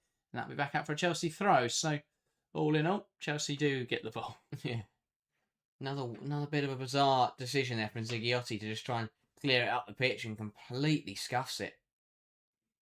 I think Ziggiotti's one who can quite easily, brilliant turn from Cuthbert there. Now Baltimore stuck in this corner up against Lundqvist, trying to create the angle for the cross. Wants to take her on now. Sandy Baltimore. Back to Berman. She'll go back. I think Ziggiotti as a player quite easily get embroiled in midfield battles. And they either go really positively, where she gets the better of the opposing player, like Liverpool, where she completely knocked Denise O'Sullivan off her game. Yeah. Or they go the other way, where she starts just to feel that pressure. Turner. Taylor's Joyce. I think we're seeing that in this game, where Walsh is just getting the better of Ziggiotti at the moment. Yeah. In those duels, just putting her under pressure effectively. Baltimore wants to run at Lundqvist. Goes inside, comes back out wide. Lundqvist able to get the block in, and Taylor's Joyce reacts quickly to scamper across and claim it. Yeah, again, good play from Chelsea. Baltimore, it's sharp football. Running at Lundqvist, who does well to stick with her and get a little nick on the shot. Makes it easier for a goalkeeper. Ball long, Berman winning the contact and sending it back to Hampton, who throws it into Lucy Bronze. Down the line to Carpenter, who looks for a forward option. Goes back to Bronze, though. Through the lines. Nusken dropping to receive. Turns for a positive face. And James forced backwards. Walsh. Bronze. James. Back to Bronze. James. Bronze again.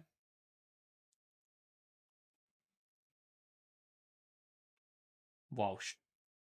Knocking it in behind, and Janssen getting across and winning the header well. I'm back in midfield there by Walsh, and it will drop now for Nusken, who can turn. Needs support. Will play it in behind. Thompson gets the wrong side of Janssen. Cuts inside now. Alyssa Thompson takes aim. And that's a good stop from Tyler's Choice. Straight down her throat, though. And that's where you perhaps don't get the best of Thompson. Because if you've got a player there who cuts in on her left and is strong on that left foot, I think that's a goal. Yeah. But not quite able to wrap her foot around that ball. The initial play is really good. Again, gets the wrong side of Janssen, causes all kinds of problems. But the shot was tame. And would have liked to do a lot better in that position. Yeah, sorry, more... I think wraps her foot too far around the ball. Just doesn't quite strike it with enough venom. Nuskin Cuthbert hits down the line. James times it well, not in the eyes of the assistant referee. And a frustrating one there as well, because that could have been hit to the left, where Berman had a clear run. Yeah. From deeper. Like to see another look at that one. Another close one. But Chelsea, again, they're carving out chances. They're keeping United under pressure. There's still plenty of time to get that goal, but they'll want to get it soon. Yeah. Yeah, I think at the moment, Tyler's Choice having a fantastic game, which isn't helping Chelsea, but no, there's no way she can remain impenetrable if Chelsea keep up this level of pressure. Cuthbert, one back by Miyazawa. Zigiotti hooking it over the top at Hampton. No issues coming to collect. But these are the kind of performances United saw from Tyler's Choice last season. And it's part of the reason why their defensive record was so good. Because there were games last season where Tyler's Choice was simply unbeatable. Yeah, absolutely. I think it's especially with how it impact obviously on how United look set up, because they're happy to concede shots or allow shots from the edge of the box, trusting that Tyler's Choice will get there. So it looks like low XG chances, but actually they do concede a lot of shots from sort of the edge of the area. That kind of position, that zone 14, where you usually go, that's actually a very dangerous position to allow shots from. But the way they're able to block and force shots a certain direction is very favourable for Tyler's Choice, and they trust her to be able to make those saves. Yeah. Foul there from Sioka Nuskin. United free kick. Bit of a silly position to give this away. Yeah. Zigiotti wasn't really going anywhere. And they had Berman right in front of her. Yeah, it's clumsy from Sioka Nuskin. And she'll be the first person hoping that United don't make anything happen from this.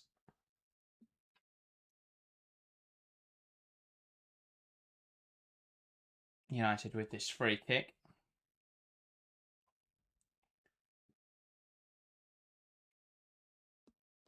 What can they look to make happen here?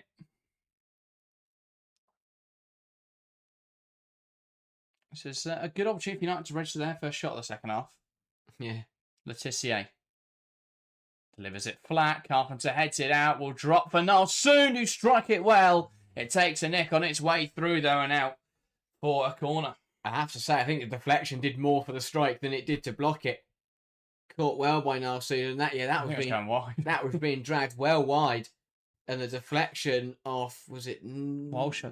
Nuskin. Yeah. The deflection on Nuskin actually took it closer to the goal on the opposite side of the post, and United get the corner. And their first corner of the game, matching up to Chelsea's 8. Chelsea offered very little. What can United offer? Letitia punting it almost towards the back post and Berman glancing it away. It turns out nobody here at Kingsmeadow today is capable of taking a corner. Janssen recycling now, though, on the edge of the box. Clips it back in there. It's headed away, and that'll be another United corner, so they'll get a second bite of that cherry. Yeah, good spell this from United. Just using the set pieces to their advantage. The free kick leading to the corner, then the corner leading to another corner now, and just having getting their first, getting a couple of shots away. And just, if anything, it's taking the pressure off themselves. It's the first sustained couple of minutes where they've actually been able to just not be under the cosh defensively. Letitia. Options queuing up at the far post.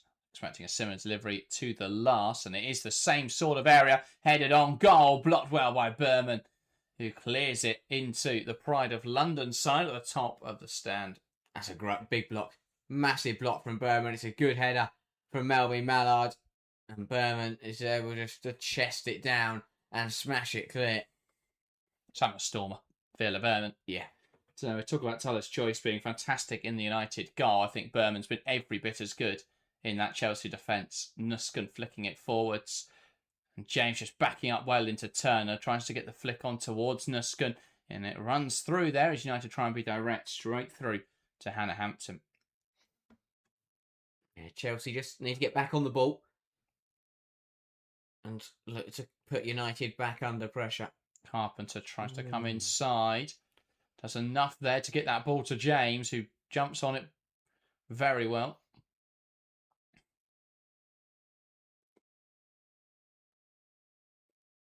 Hampton across to Germa, stepping up with the ball. Wide into Berman, who can squeeze it down the line to Nuskin, who squeezes it again. And Lundqvist gets across to that. Baltimore putting the pressure on. And play stopped there. Did it go out of play? Is it offside?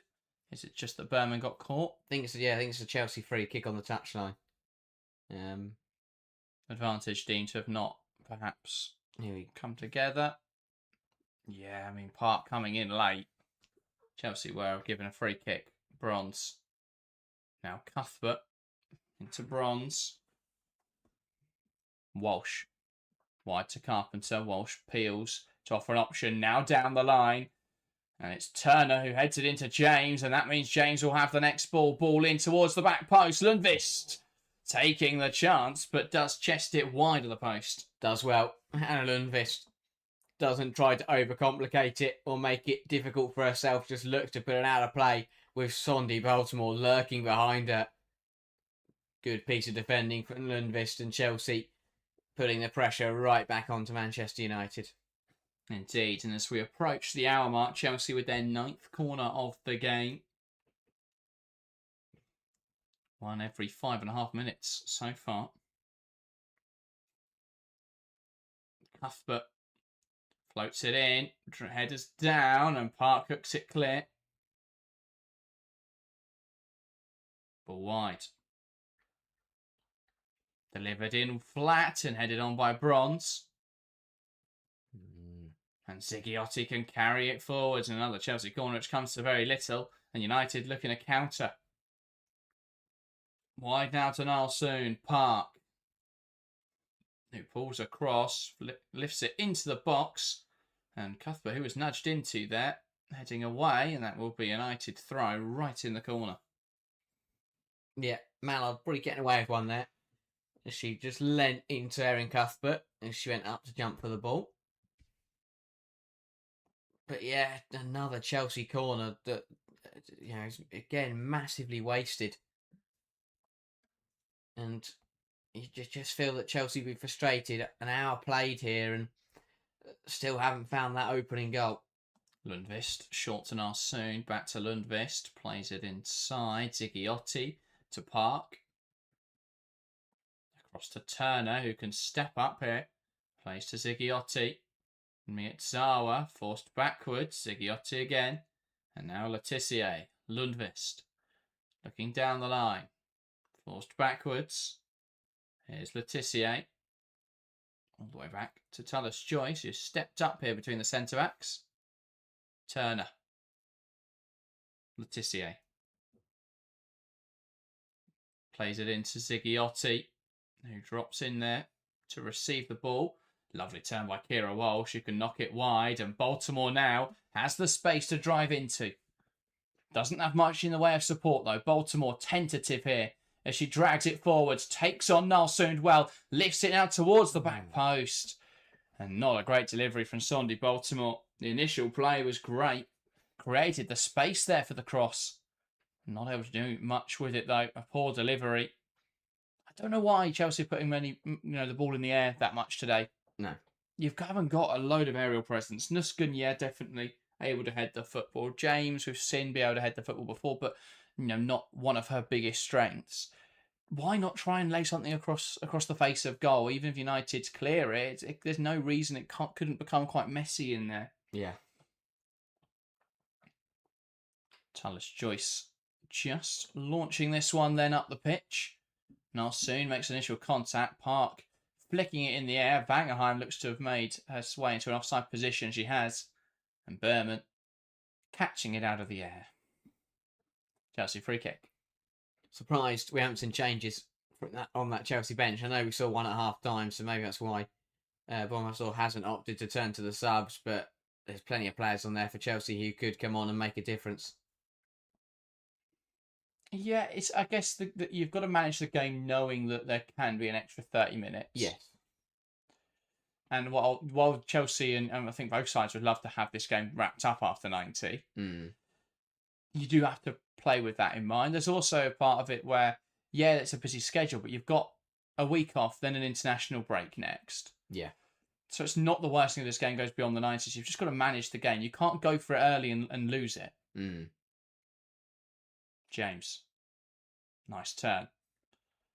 Knocks it wide to Sondi Baltimore. Back down the line towards James. Lundqvist pounces quickly and intercepts it off the pitch. Yeah.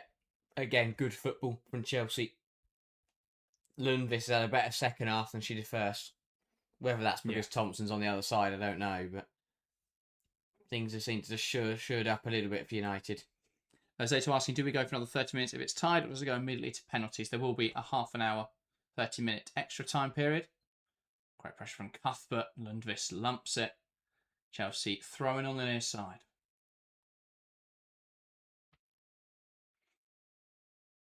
And they'll look to go down the line with this one. Berman. Nusken. Berman. Cuthbert. Swivels. Finds Germa. Chelsea out from the back now. Hampton. Germa. Walsh.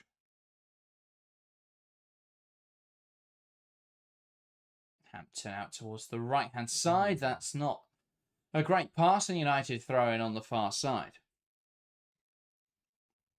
Yeah, just over hit from Hannah Hampton. As Chelsea tried to switch the play, and it just allows you, just takes the pressure off United, really. And so, Dominic Janssen going down the line. Park heads on, one back by Bronze. Flicked on by Nusken. Ziggiotti. A mess in midfield, and Park emerges with possession. Hits it brilliantly. And off the post. It looked like if it had been on target, Hampton would have got there. Great strike from Jess Park. Just couldn't quite beat the Chelsea keeper. Yeah, Chelsea don't react from the knockdown. And it falls to Park, who's got space to work with, and a player of her quality afforded that much space in that position. Catches it well and strikes the top of the post. That is a really good effort from Park. And just a bit of a warning sign to Chelsea. They haven't taken the lead here. They haven't killed this game off. And United have got the quality to go at the other end and hurt them. Yeah, that is a fine margins between United taking the lead. Absolutely. Great strike there from Jess Park. Chelsea out towards the left-hand side. Berman. Baltimore. Trying to take on Lundqvist.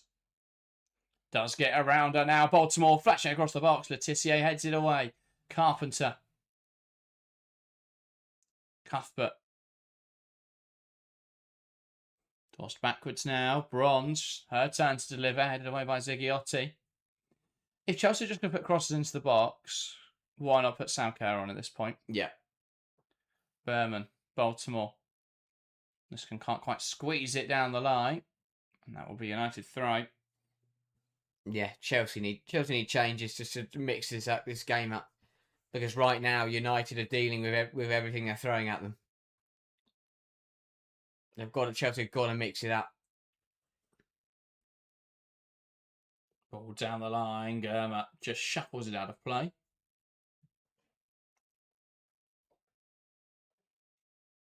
Berman.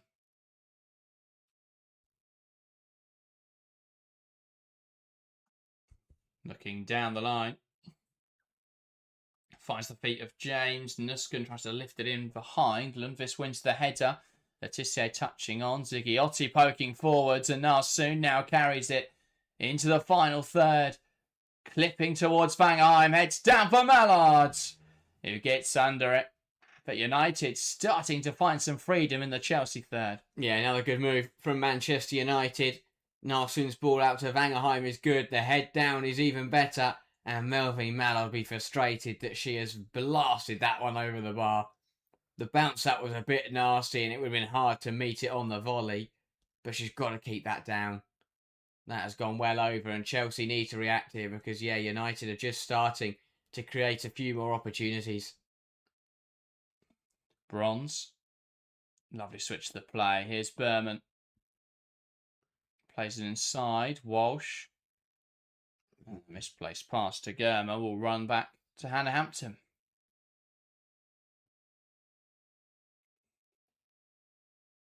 Bronze.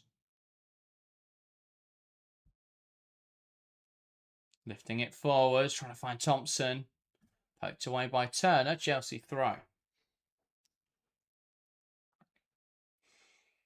Substitutions coming for Manchester United. A double change is in the offing. It's Elizabeth Turland and Simia Wujo. United sensing danger, smelling blood perhaps, and looking to circle it. James switch to the play. Berman with a chest forwards into Baltimore, who can drive the ball inside. And that's picked up by Ziggiotti. United coming forwards now. Narsoon. Miyazawa. Picked off well by Bronze. Thompson, who turns and carries now with James. Thompson down the line.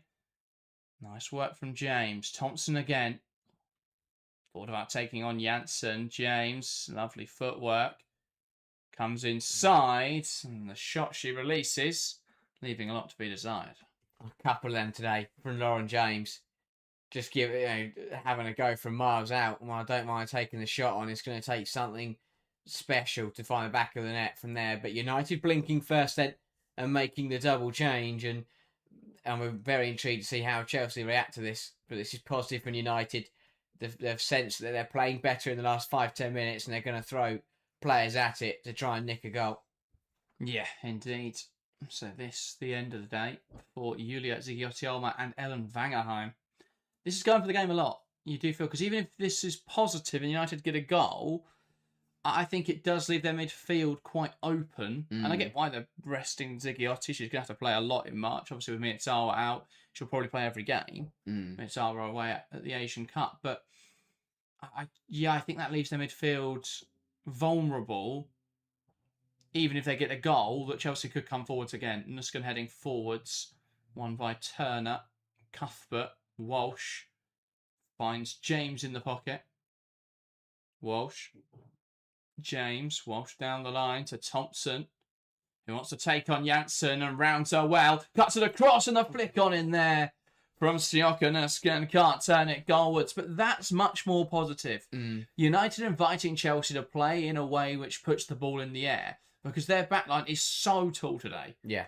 4 players who could be centre-backs, really. Lundqvist and right-back, but she's tall enough to be a centre-back. And obviously Janssen naturally a centre-back. And Chelsea are putting a lot of balls in the air. That is much more positive. Thompson bursting away well, cutting the ball along the floor. Nuskan can't quite turn it goalwards. Yeah, Thompson's the live wire. Every time she's ran at Janssen or Lundqvist today, she's got the better of them. And again there, got to get Alyssa Thompson running at Dominic Janssen if Chelsea want to get the winning goal here. Indeed, that will run through there. That ball from United. Berman gets there. Hampton just knocking it to the left-hand side, and that will run out of play. And Chelsea looking to make a change of their own as Sam Kerr enters the fray. Very intriguing to see who comes off. It'll be Alyssa Thompson. That's why it's intriguing. I think, that goes one very specific way, in that presumably now Chelsea are looking to target crosses into the box, right? And so Thompson not really suited to that, but surely you just leave her on. She's a difference-making kind of player. Yeah, absolutely. Yeah, she's got the better of Janssen every time she's ran at her down on that far side. But the problem is you're not going to bring off Baltimore and you're not going to bring off Lauren James. Yeah. All down the line, Kerr. Physical from Letitia, wins it back. Kerr, though, gets back in there. Cuthbert jostling with Park. Letitia pressed well by Kerr, and it falls for Nusken. Soon brings her down. Nusken does well. Walsh now. Berman looks down the line. James tries to play through Lundqvist there, and it's a throw-in for United. Don't understand that at all. Had such an easy pass to Verla Berman, who had moved forward and was in so much space, and she's tried to slot it through the legs. Wrong decision from Lauren James. Lundqvist down the line. Berman wins the header. Here's Cuthbert, who does well there to ride a couple challenges and tries to knock it down the line. Soon will get there. And now Letitia turns well, reading the pressure of Kerr and being able to respond, turning against it. Turner, Miyazawa, Janssen lifts it in behind. Germa in the foot race with Turland, and Germa will win that battle, knocks it out of play. United with a throw in out the pitch. I think that can go back to Hampton, no? Doesn't really. I mean, it's safer to put out for a throw, but I didn't think that really needed to go for a throw. The substitution as well. I've seen Baltimore go to right wing and Lauren James come to left wing, which is different. Yeah, that's. I think I just would have kept Baltimore on the left and put James on the right. Yeah, I don't know. You didn't need to swap them. I mean, she cuts inside really effectively. Of course, Lauren James. Maybe that's what they're looking to find, but. If you're looking to put balls into the box to find Kerr, I think you can leave James on the right. Yeah. She can still strike from that kind of position, striking a cross goal. Or across her body, really. Awujo. Carpenter goes up the line. Out of play, though. And that will be United thrown again. United done well to just kind of... The last 10 minutes has flown by with nothing happening. And that's exactly what they want. I mean, of course, they want to nick a goal as well, but the amount of pressure they're under in the first half, they've done well here. Braun sends it forwards. Soon wins it back in midfield, and it's a poor pass out for a Chelsea throw. Carpenter looks to hit the touchline, but drops in to offer an option. Sure, this just goes down the line, and it does. Into the feet of Sondy Baltimore. Great hold up. Now needs an option. Carrying it forwards well. Brilliant stuff from Baltimore. Here's Carpenter. Options to square it. Shifts it to Kerr, who's peeled wide. Now needs support. Ball into the box. And too close to the goalkeeper. It's the wrong pass from Ellie Carpenter. He's got a load of options to square it to. And tries to feed Kerr. It's not the position that Kerr's going to be dangerous in, though. And it results in an easy claim for Valentellis Joyce. Yeah. Chelsea didn't bring Sam Kerr on to run wide and get to caught at the byline. Yeah, so many options there. I think just picking the wrong one. Ellie Carpenter throwing now with Berman. Big 15 minutes. I'm really surprised. But yeah, both sides are just having to manage the fact that we could go to extra time. You can't make 4 changes in the first 90. Germa tries to find Kerr. Great header. James. Nusken. It's got to go quicker. Switch of the play. That's behind Carpenter. She will get there, though. Now with Bronze. Flipping it down the line. Baltimore will try and get there. Janssen knocks it out of play, though. Chelsea throwing on the far side. Carpenter goes down the line. Baltimore with Janssen on her back. Gets around her, and that's a foul and a Chelsea free kick in a great position. Brilliant work from Sandy Baltimore there, and that will be the first caution of the game awarded to Dominic Janssen. Yeah. Brilliant from Baltimore, and it just gives... It puts Janssen between a rock and a hard place. She either has to bring her down for a free kick or let Sandy Baltimore drive into the penalty area. Yeah. Quite an obvious one, that, from Dominique Janssen, pulling her down. Chelsea have got to use this. Yeah, you've got to put it in a good position. Just try and push this over the goal line, really, surely. It's a tough position because you've got 2 options here. You either try and make some sort of routine of it, or you just stick it in the middle of the goal and try and push it over the line. Yeah. Baltimore's going to take it. Can't wait for this to be caught by Talis Joyce.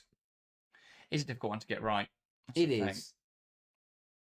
And she adjusts the position of the ball there, Baltimore. Can she get this delivery right? James is on the edge. I'm surprised it's an in-swinger. That'd be an option. You want to swing it in to push over the goal line. Yeah, but I think the angle's too tight. Baltimore clips it in there, headed away by Letitia, and that'll be a Chelsea corner. Not really sure how Letitia has too many complaints about that one. Looked quite clearly to come off the head of Letitia. It's taken quickly by Chelsea. James trying to create space here up against Miyazawa. Still coming forwards here. Clips it in well. Nuskun can't get there. It drops to the back post for Germa. Plays it now to support of Carpenter. Puts it back in there. That's not a bad ball. Drops to the box for Kerr. Across goal, and it's there for Chelsea. Sam Kerr, the difference maker, clicks back in. The Aussie connection. Carpenter to Kerr. And that's Chelsea 1, Manchester United 0. A recycled set piece. Carpenter clipping it in there. It's nodded on. It drops for Sam Kerr, who manages to tuck it home across goal. Chelsea 1, Man United 0. Big game players make the difference, and Sam Kerr comes up huge for Chelsea here.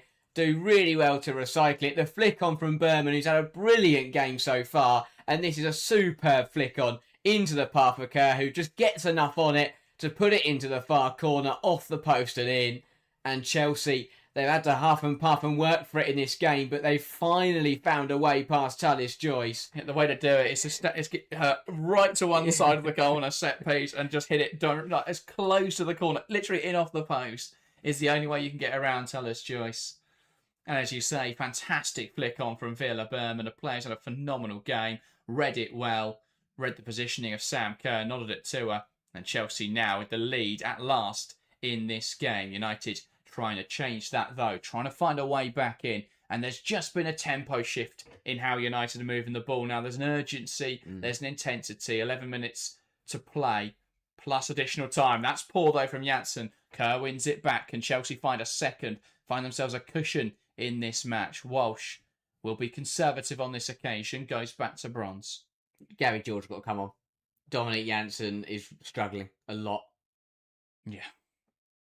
You know, gave away the free kick that led to the goal. Mallard wins it off Carpenter, carries it forwards now. Carpenter gets back in. An important defensive action. Chelsea since May 2024 have not dropped points from a winning position. Have not lost a game, sorry, from winning position in domestic competitions. Yeah, and they'll be in no mood for that to happen today. Massive 10 minutes. United need to react, but it's played out exactly how we said it would. You know, Chelsea will keep the pressure on. United will try and make it through to the end of the 90 minutes. But as the game goes on, it will come towards Chelsea. And, you know, we always said that eventually something will happen. And we spoke about the fatigue. Dominic Janssen is absolutely blowing on that far side at left back. It's why Baltimore managed to dance around her. It's why she had to give the free kick away. Because fatigue's just getting the better of her. And the problem is now she can't make another challenge like that. No. I think they'll surely look to George soon, but especially I think that gives you a little bit more in the attacking third. But I guess Janssen does have the height for these kind of situations. Letitia over this. Floated in there. It drops in there. Can they turn it goalwards? Awujo does. It's a ball not dealt with in the penalty area by Chelsea, and Simi Awujo tucks it home right in front of the travelling support. And United capitalise. A ball into the box. Chelsea don't deal with it in the area. And Manchester United turn it home. It's substitutes making the impact here today. Kerr with the first. Awujo with the leveller. And there are, well, a lot of players in well, it's very difficult to judge the line there. It's headed away by Bronze. It hits, though, the back. I believe it is Bronze. Yeah, wins the head. It hits the back of Berman, and it's just bundled over the line. It's not the prettiest goal you'll ever see, but they all count the same. And United level. Yeah, really good reaction from United, responding almost immediately. But Chelsea, it's so poor in your own 6-yard box. Someone's got to get there. Someone's got to deal with it. It's a perfect ball in for Letitia. Just puts it in that danger area. And yeah, Chelsea failed to deal with it. And, well, 3 minutes later, and we're exactly where we were 5 minutes ago. I think it's got to be a stronger header from Lucy Bronze. I think the knockdown comes because, I mean, how can anyone react quicker than it falls right to Awujo? Players jump in front of him and it flicks up off them. Yeah, Hampton got a shoulder to it. Couldn't keep it out. Just squeezed it in there at that far post. And yeah, it's a ball into the box that no one looks comfortable coming to claim, coming to deal with. Bronze headers the ball, but doesn't actually get it away. And James now will go into the book. She catches Lisa Nalsoon. Yeah, that is typical. 1 yellow's been given now, so every foul's a yellow, because that's not a yellow card. No. But yeah, well, now it's on to Chelsea as to how they react, because with 8 minutes to go here, United have got the momentum and they've got another deep free kick. And they'll be hoping for a very similar situation. This one a lot further out, it must be said. But they'll look to swing it in all the same. Letitia. This on top of the goalkeeper, Hampton, who had come off her line to try and claim the ball in the box and had to adjust quickly and just pushes it out for a corner. Letitia, I think, understood exactly what the problem was there. You've got a goalkeeper in Hampton who can't see because of the direction of the sun. She's put it on top of her, and Hampton does really well to react late. Yeah, she didn't. She lost it in the air and did well to work out where it was again and put it out for a corner. But United are the ones putting on the pressure now. Letitia over this corner. Ball towards the back post, and James clearing it away. Here's Awujo. Letitia floated in, headed towards goal. Bronze clears. And now James will carry the ball forwards. Flipping towards the right-hand side. Baltimore can't quite get there. Nalsoon knocks it out of play. It's one of those, though, where you look at what United now are trying to do, and Chelsea had the same issues in the first half, not being able to see because of the sun, and Chelsea never put any sort of pressure because they didn't have a striker in the box. No. Ball long. Kerr gets up, wins the header. We'll drop, though, for Letitia, and with 6 minutes to play, we're back where we started. Because both sides have scored now, it's gone back to being cagey because neither side wants to go for it. With the, knowing that you've got the buffer of extra time, no side wants to go for it and risk throwing it all away. Berman, James can't quite win it back, and that goes for a throw-in. Yeah, it looks like two sides now playing, knowing they've got another half an hour to play. Yeah. Of course, I'd love to score, but Chelsea will feel a little bit vulnerable because they've just conceded, and United again, are happy now at their back level. Berman up the line, one back by Villa. Berman around the corner from James. Baltimore flicks through. Kerr's gone too early. It's a good movement. It's the right run, but she goes way too early. She's got to hold that. Has to hold that. Sam Kerr, player of her experience, has to hold that run. It's so far offside. Yeah. That's the thing. It's night and day. Really poor from Kerr.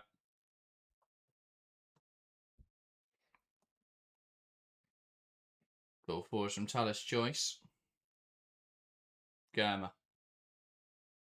It's out of play. That'll be United throwing on this near side.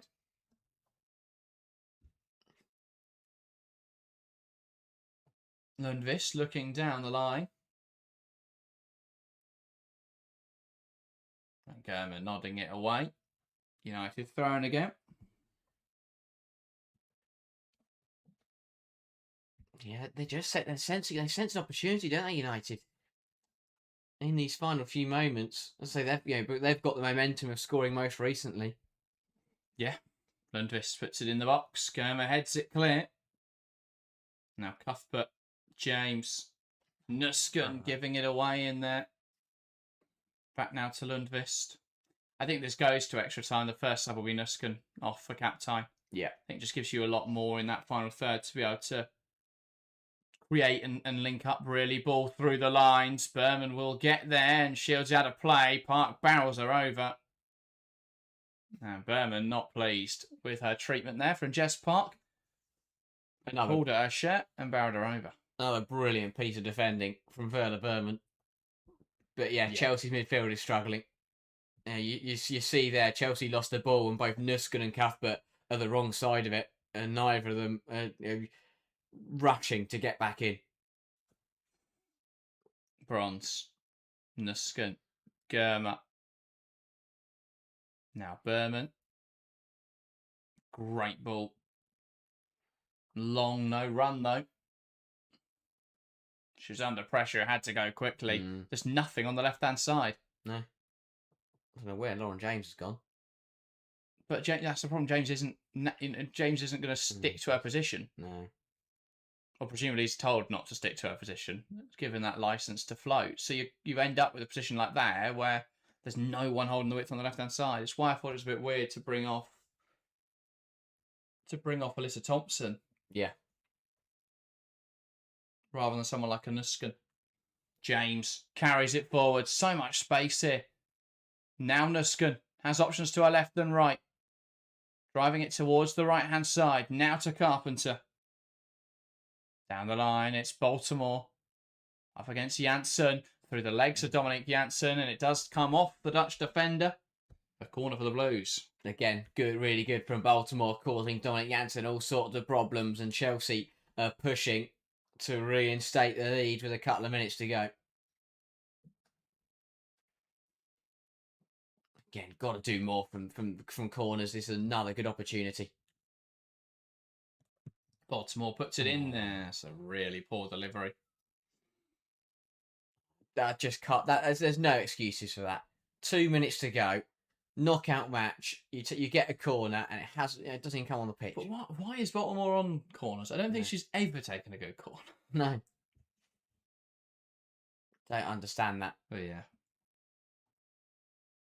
I mean, Chelsea must be in the double digits now for corners, and one of them was threatening. Yeah, 11. Bronze. Carpenter driving it forwards. Baltimore now wants to take on Janssen again. Now comes inside. Blocked by Miyazawa. A bit of a mess in there, and it spills out to Melvin Mallard. Who Walsh comes across to try and deal with. Mallard still carrying it. Walsh stunting her progress, and one back in there well. Carpenter down the line. Baltimore finds Kerr, who drops in to receive it. Back to Baltimore, who'll hit it over the top. Brilliant defending from Turner to jump in front of that. Miyazawa. Awujo. Now Mallard.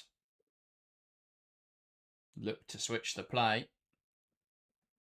Miyazawa pokes it down the line. Janssen towards Awujo. Brilliant challenge from Lucy Bronze, who's feeling the effects of that one. And we'll have 3 minutes of additional time. And if we don't find a goal, it's a half an hour of extra time to follow. And so Carpenter launches her throw-in into the feet of Kerr, who can't make the ball stick. So a United throw-in. Janssen goes up the line. Turland header into midfield. Nusken wins and goes back to Germa. Out to Berman, who's going to be right on this touchline with Park putting pressure. Clipping it up the line.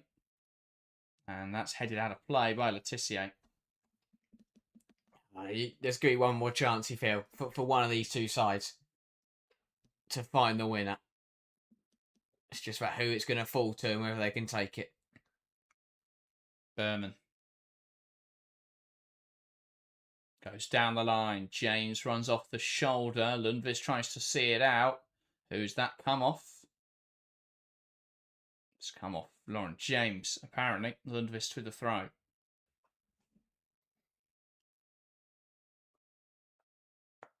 She'll look to go up the line again. And that's straight off the pitch. Chelsea throwing. Ball from Hannah Lundqvist. So Berman now Brought down by Nusken, who just flicks it over her head. Back to United. One back, though. Great pressure from Nusken. Wide from Kerr to James, who can run at Lundqvist. Dangerous from James. Clips it towards the back post. Baltimore can't quite get there. On the edge now for Walsh. Squeezes it to Carpenter. Forced backwards. Bronze. Berman on the left-hand side. Plays it inside. Nusken could turn and shoot. Turns backwards instead. Bronze will take aim from here, and that takes a deflection, and that's a Chelsea corner. I mean, somehow that's given us a goal kick. Wow. Chelsea work it well. Bronze does the right thing here. She has the space to shoot. And yeah, I think, was it not... How on earth they determined that as a goal kick? Yeah, it was just headed wide by Turner, I think. Yeah. Not really sure how you can watch that shot and can't see that took the deflection. Officiating. Striking again. So it's been a quiet game for the officials. They haven't really had anything to do. Yeah. Launch forward spike. Tallis Joyce. Germa making the first contact. Headed on by Turland. Now Carpenter drops in midfield for Nalsoon. One back by Germa. Awujo tries to foul Cuthbert. And somehow the referee, with a very strange decision there, awarding a free kick for Manchester United. And I mean, I don't know how. On earth the referee's come to the decision that that is a foul on Simi Awujo, Premier and Cuthbert. Well, it's one last punt then for Maya Le Tissier to just put this on the Chelsea penalty area and make the Blues deal with it. Indeed. And it's a very similar position for where they were able to find a goal for the equaliser. Le Tissier lays it into the same area. This time, though, Berman gets up to make the contact, and Hampton claims. And that is the final whistle. Albeit on this occasion, there's nothing final about it. We are off to extra time. Chelsea 1, Manchester United 1. Substitutions for both sides saw them score goals, with Kerr taking the lead for the Blues. Awujo striking back just minutes later, though, and it sees us at a stalemate. Chelsea and United drawing a goal apiece. And now another 30 minutes to try and settle this game. And if not, we're headed to a penalty shootout. It was always going to be a tight one this morning, this afternoon. Chelsea and United evenly matched sides. So evenly matched, we need another half an hour to determine the two. Who can come out on top in another 30 minutes of action. But it's been a fascinating second half. Neither side really getting enough shots away. And while United took 2 more shots than they did in the first half, Chelsea took 5 less. What went wrong, really, I guess, for Chelsea right at the end there? They found that goal through Sam Kerr. That felt like the moment, but falling apart a bit after that. Yeah, switched off immediately after conceding. You know, it's a time where sides can be very vulnerable, and I think that it was that mentality shift from Chelsea that we've finally got the goal. Now let's just sit in. But United came at them straight away. You know, it was immediately noticeable. United had a pace to their game. They had urgency. They won a free kick high at the pitch, and Le Tissier just put it onto the Chelsea penalty area, and they did not deal with it. Awujo pokes it home, but yeah, Chelsea just didn't seem to react to the increasing in intensity from Manchester United, and you know, it allowed the away side to you know, level this game back up, and Chelsea would be frustrated because they'd worked very, very hard to finally get that goal. It felt like it would be the winner at that point in the game, to concede a couple minutes later, really, really poor from Chelsea. And I think that they would have expected in themselves to see the game through from, you know, as soon as Sam Kerr put them in front. But yeah, punished for switching off a little bit, and United, you know, levelling the game up and then going back to exactly the way they were playing to just see us through to extra time. Yeah, I think that's where we see the sort of problem without having Millie Bright in there, is that you haven't got a defender who's going to be physical defending those kind of situations. I mean, you don't really have anyone who's going to attack crosses in the opposition box either. But you don't have anyone who's going to just get that header. And Bright would have been in the same position as Bronze and would have got up and headed that one clear. And there's definite criticisms of Millie Bright, but what you can say for with a surety is that she would have dealt with that one. Yeah. And I think Bronze in that situation just doesn't get anywhere near enough on the header. And so it's easy to say, oh, it's just unfortunate she heads it and it hits Berman and it falls nicely for Awujo. But you've got to just head that one clear. Yeah. And the header's just not good enough. I think it falls obviously very favourably, of course. And Awujo, Chelsea players jump in front, trying to make the angle as difficult as possible. Awujo just scraping it home. But yeah, I think it was. It's quite simply a situation where Chelsea don't have anyone to lead that back line in there. And Bronze lacking the height and the physicality to just get above everyone else, head it away. Yeah, as you say, it's just it's the simple things. When you're defending things like that, you've got to be strong. You've got to be assertive. You know, distance on clearances as well is crucial, and no one does that. Lacked organisation there, Chelsea, and it allowed United to punish because all Letitia had to do was just put it in a relatively dangerous area, and that was all it took for. To cause Chelsea problems, and they'll be frustrated that's how how easy it was because they did well to get themselves in the game. But yeah, Bronze, you have to clear it further than that. Even if you get to the edge of the area and then someone shoots and scores, fair enough. But to not the fact that it didn't have enough height on it to clear the nearest person in front of her, and it was too flat and didn't actually leave the 6-yard box, will be disappointing for Bronze and for Chelsea. Yeah, absolutely. Got to deal with that one. I think United, though, similarly didn't really deal with the ball into the box well enough for the Kerr goal. So, yeah, that's the only differentiator. Other than that, it's been hard for Chelsea to break United down. United have defended incredibly well. They've just sat deeper in that situation. They just sat really deep and made it difficult. Withstood the pressure really well. Yeah, it's one of those games, isn't it, really, where there's, I think both sides, obviously, given the situation, given the competition we're in, it's a bit cagey. Triple change come for Chelsea. That is Khadijah Buchanan. They obviously agree that there is some presence needed in that Chelsea back line. Guro Wrighton and Vika Kaptai. So presumably that will see Lauren James and Siokon Nuskan depart. So right onto the left-hand side, Kaptai into the 10, Buchanan into right centre-back. Great to see Khadijah Buchanan back in a Chelsea shirt. Positive triple change. Yeah, exactly. And this is where squad depth could really make a difference because while Chelsea are making a triple change, United aren't making any changes. And, we said this, and this is why I predicted Chelsea to win it in extra time because I thought it would be close, but the rotation for Chelsea, the not having to play as many games is going to pay off. Absolutely. It will be Chelsea to get us back underway in this one. Kerr from the middle waiting for the referee's whistle before we can begin another 30 minutes of action in the Emirates FA Cup. Adobe, Women's FA Cup. And that's a pass back to Walsh, and we're back underway here at Kingsmeadow. Chelsea 1, United 1 in normal time. Another 30 minutes to try and split these two sides. Germa out to Villa Berman. Great pressure from Park. Chelsea throwing on the far side. Yeah, again, extra time. Expect it to be nervy. Expect it to be cagey. You've got half an hour to find a winning goal. As you don't really see many sides coming out hard and fast at the start of extra time and trying to get an early goal because you just leave loads of time for the opposition to equalise again. So expect both sides to just settle down once again, and the game will grow and become more frantic as the extra time period goes on. Yeah, indeed.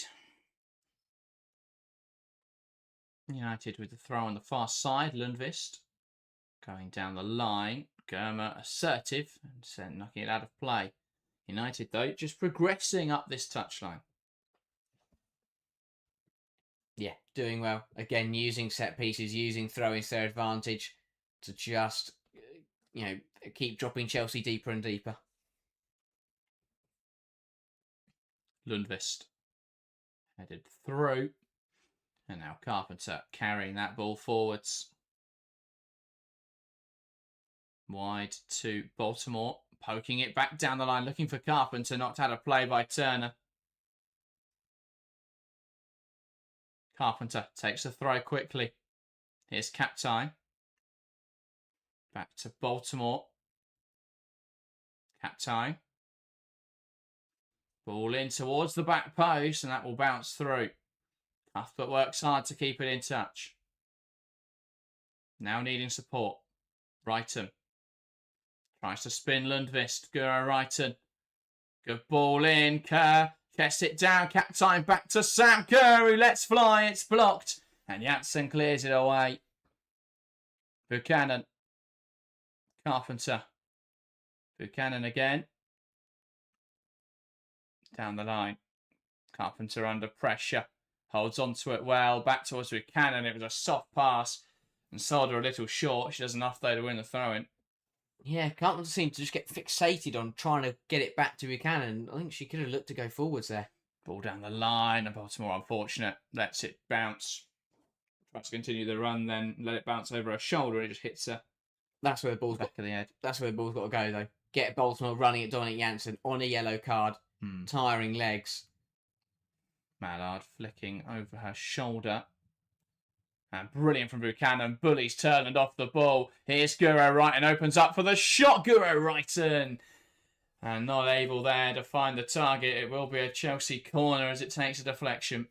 Yeah, really good from Wrighton. Finds the space and a deflection off Maya Letitia to send it behind. Oh, that was probably on target, to be fair. Yeah, really well struck by Wrighton. And again, the Chelsea subs looking to be the difference makers in extra time. But it's another Chelsea corner. At least this time. Cuthbert taken. Ball in towards the near post. Headed across goal by United. Awujo gets there at the back post. And look to go up the line. Germa. Beaten too easily by Awujo's having a great game. Pokes it out of play and she's frustrated there. Thinking she was fouled. Yeah, Germa was grappling away at her a little bit. But again, just that is the difference of fresh legs. Awujo came on 20, 30 minutes ago. Germa's played 93 minutes. That burst of pace, proving important. Berman, ball down the line. Great hold up from Cuthbert. Wrighton bursts into the space. Letitia gets across. It's a cutback from Wrighton that falls only to Miyazawa. Not cleared away well enough though. Captain. Wrighton. Now Cuthbert. Back wide. Captain. Berman. Walsh. Pokes it down the line. Wrighton can't bring it under her control. Chelsea throw. Good from Chelsea. Again, it's Wrighton and Captain that are the ones getting on the ball, moving it quickly and making things happen. And United are just about keeping up with them. Berman with the throw-in. Will send it into the box. Bounces through. Baltimore competing. Letitia goes down in a heap. And the referee awards a free kick. Yeah, it was physical from Baltimore. Not really sure. It's a soft free kick though, isn't it? It is a soft free kick. I think it's one of those where the referee doesn't want to not give it. Chelsea score and then suddenly you put yourself in the limelight. But yeah, Chelsea... We've gone back to where we were, in the first half and for a bit of the second half, where it's just United sitting in and Chelsea trying to find that winning goal. United are playing for penalties. Simple as that. Here's Baltimore on the right hand side, squaring up to Dominic Janssen. Cuts in now on her left, tries to switch the play, headed away. Berman does well to compete. Falls now for Nalsund, who pirouettes and lifts it towards the right-hand side. Switch the play there from Awujo. It's not what was desired. Yeah. Or Mallard, sorry. That's the effect of tired legs. Had enough of running and then just tried to boot it and hope for the best. Didn't pay off. But United did come forwards. So that's something, but and it just relieves a bit of pressure, but Chelsea, you'd expect them to work this ball from back to front quite quickly. Ball down the line into Wrighton. Good hold up. Berman. Flicked on well by Kerr. Captain in behind. Baltimore has gone too early, so we'll let it go through to Thomas Joyce instead. United building out from the back. Letitia clipping it forwards. One well in the air by Germa, nodded on. positively by Walsh. Miyazawa. Walsh now midfield for a Wujo. He's going to carry it forwards. And Germa trying to force her wide. Lovely give and go with Mallard and Wujo. Big challenge in there from Germa. And Wujo just ran it off the pitch before Germa could get there. Yeah, really good defending. Naomi Germa just sticks with a Wujo. Was it a goal kick? Yeah, right decision. Good block from Germa, but the last touch coming off Simi Awujo. And Baltimore up the line. Not one well by Turner. Does then get the second header. Cleared forwards by Letitia. Drops in midfield. Walsh. Knocks it wide. Baltimore has Janssen in front of her. Wants to take her on. Baltimore. Great hold up. Back heels it into the path of Carpenter. Baltimore. Squaring up to Janssen again. Knocked out of play by Dominic Janssen. Chelsea corner. It's taken 76 minutes, but Charlton have finally broken the deadlock against Oxford United. It was a penalty for handball on Grace Palmer, which Lucy Fitzgerald has finished for Charlton. It's a great fight put up by Oxford. Indeed, the WSL2 side taking a while to get the goal. Baltimore puts it in there. Bounces around. Villa Berman rises highest. Poked home. And it's Naomi Germa who finds the finishing touch. Chelsea 2, Manchester United 1. It's another delivery into the box. And at last, a corner has finally come to something. It had to eventually. It was Sam Kerr, I think, who tried to make the initial contact. It fell for Berman, who rose highest. Headed it goalwards, drops for Naomi Germa, who just about pokes it home in a mess there of bodies. A big save from Tullis Joyce, who's on the floor as Germa reacts quickly to poke home. Brilliant from Chelsea. They've finally scored a set piece. United just switch off, and Berman's left unmarked from the initial flick on. It's a great header from Berman, an even better save from Tullis Joyce to tip it onto the post. But Germa can poke it into an empty net as Tullis Joyce is left in the side netting. And Chelsea finally making a set piece count, and what a time to do it. Zato says, haha, you got your Germa goal, are you psychic? Yes. Yeah, my psychic powers, so I saw 3 goals and I went for 3-0. And a Germa getting the last. Ball out towards the right-hand side. Delivery from Park and headed away by Carpenter. Drops for Miyazawa. Chelsea have got to react now. Do not let United respond. Ball floated in, and that will be allowed to run out for a goal kick by Carpenter. Good defending. Again, we spoke about fatigue, we spoke about fitness, and while Chelsea can make triple changes, United just seem to be struggling now. I mean, I'm really surprised they haven't turned to them. They've made 2 changes. Surely you just bring on George and you bring on, who was the other? I mean, even the youngsters. George and Schuler. But Schuler can only really play up front. Yeah. So and you've already got Turlin. So you can go 2 strikers. But you wait. But you can't do that in the 100th minute. Yeah. And you can bring on George, but your biggest chance of scoring is going to be in the air.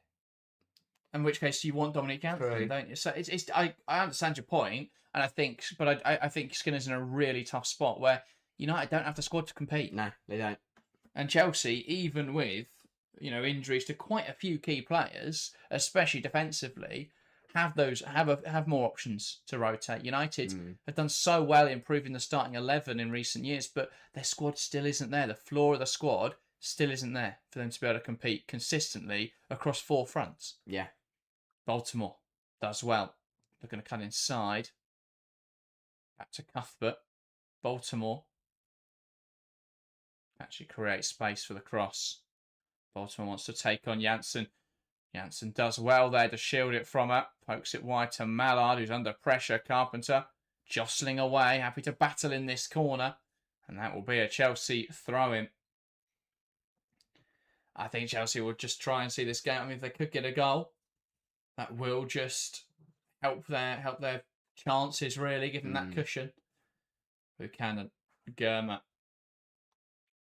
And for the first time, Chelsea able to line up with an all North American centre-back partnership. Yeah.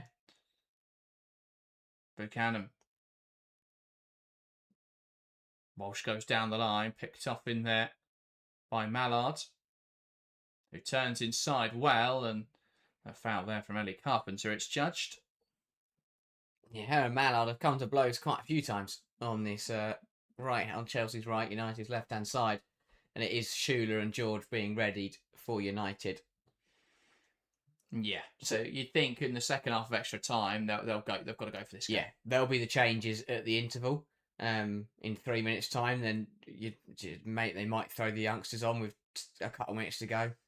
I guess what's the advantage of that though? Yeah, true. Mallard carrying it forwards, especially because if you then do get your equalizer, you've got them to take a penalty. Yeah. Park. Mallard flips the ball in there, and Turland really should get there. It's a difficult one. Great movement from Turland. Great delivery from Mallard. She escaped the grasp of the Chelsea defence, and she was considerably offside, but the lino paid no attention to that. So she would have found an equaliser. I think the flag would have gone up if she touched it. Did you see where the lino was? Yeah. Nowhere near the play. Okay. But yeah, great ball from Mallard. And United are doing really well to just keep pushing to try and peg Chelsea back yet again. Ball played across the back line. Berman looking down the line. Park puts the pressure on. It's Wrighton now who comes to combine. And Germa back to Hampton. Buchanan just about getting a touch on that towards Carpenter, who finds the feet of Baltimore. Tidy control, looking to turn, find a teammate into Walsh. Buchanan and Walsh. Baltimore back to Buchanan. Walsh. Buchanan. Captain. Baltimore. Walsh. Carpenter. And Chelsea forced backwards. Happy just to hold on to possession and tick down the clock, really. And United not really able to do much about it. Carpenter, Buchanan. Launched forwards by Hannah Hampton. Turland wins the header. It drops now for Captain, who pokes it into Kerr. Now to Baltimore. Has runners to try and pick out with a pass. Looking for a forward option. She'll carry it forward. Shifts now to Captain. In this wide position. Back to Baltimore. Tries to play it back into the path of Captain. From Baltimore. That'll bounce through. And here's Kadisha Buchanan. And as we tick over 105, we will have a minute of additional time in the first half of extra time.